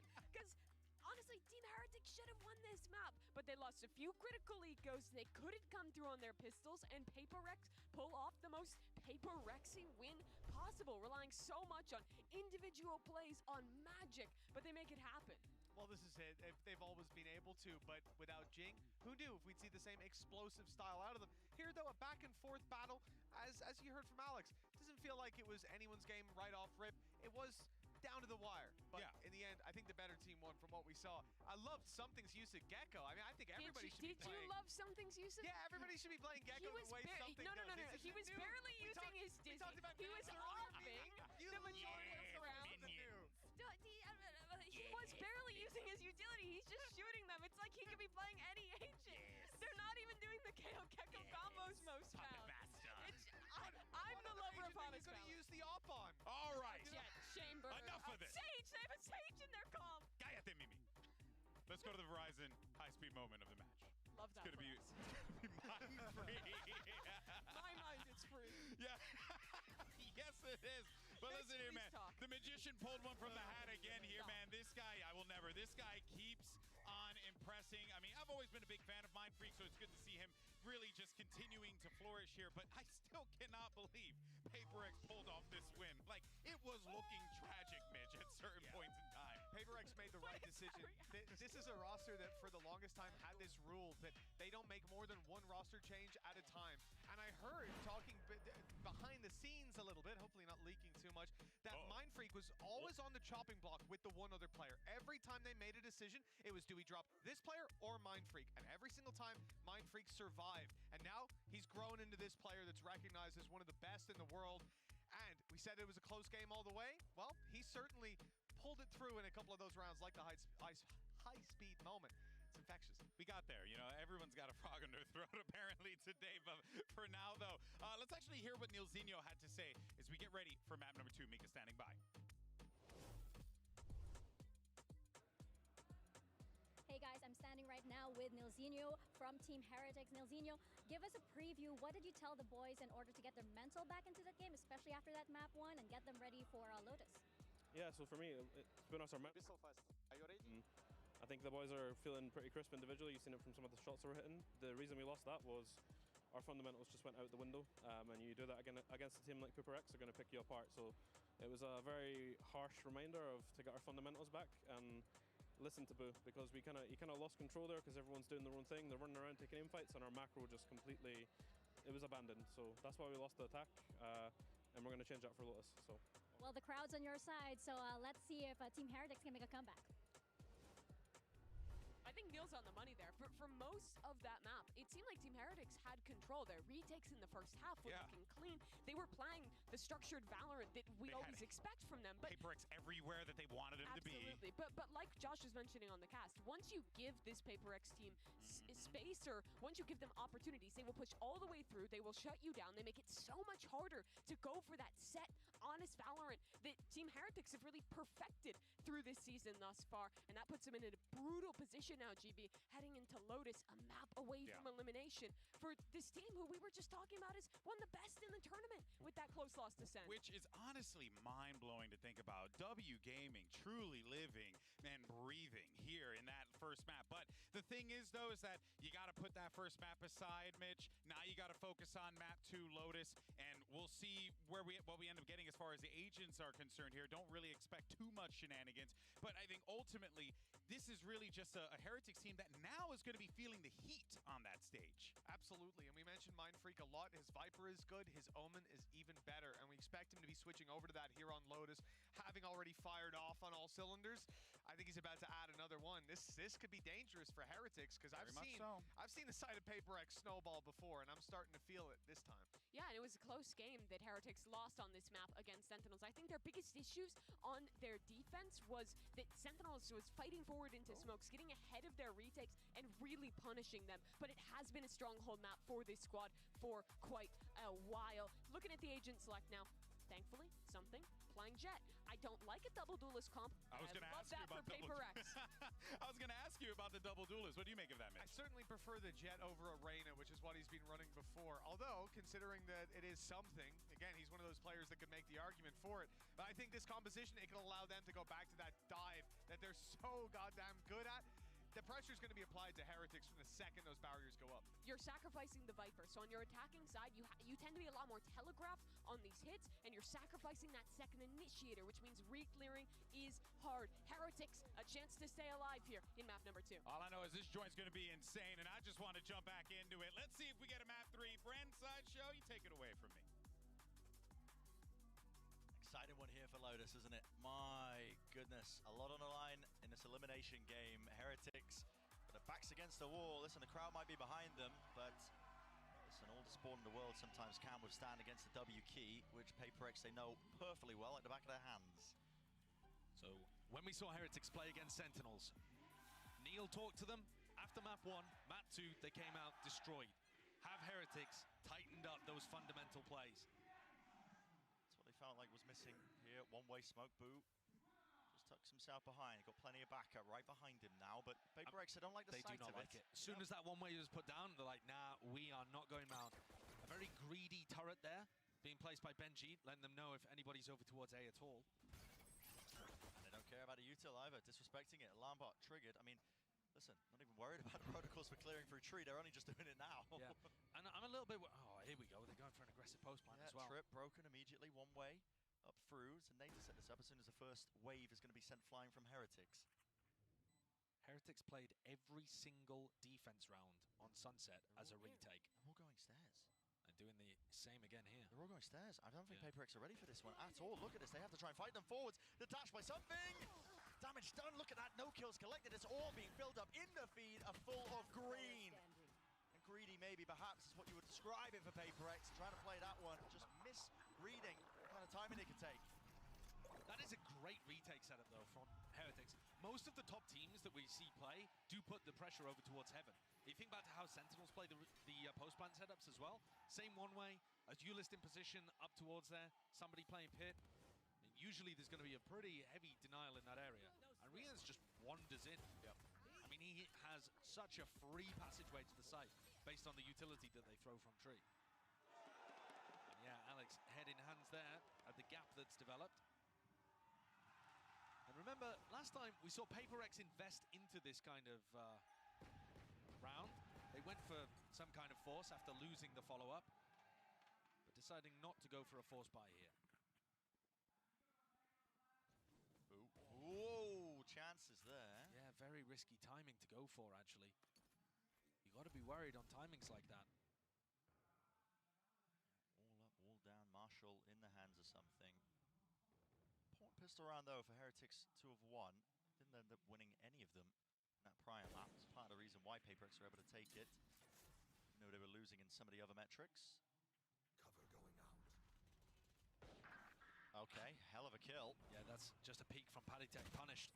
Trailblazer spotted that, so Benji, he's noted. He is going to be playing onto that corner. 62 health. Won't go down to a single shot of the Sheriff, but the Marshal might do it. Has to back away from this, surely. Still. Tucks himself, but now backing away, respecting with a flash in his face. Out over the top. Crouching and praying. You don't get your head taken off. Another retake round for Heretics. Every single defense round in this match so far. Have executes for it. Mosh pit. We're going to be landing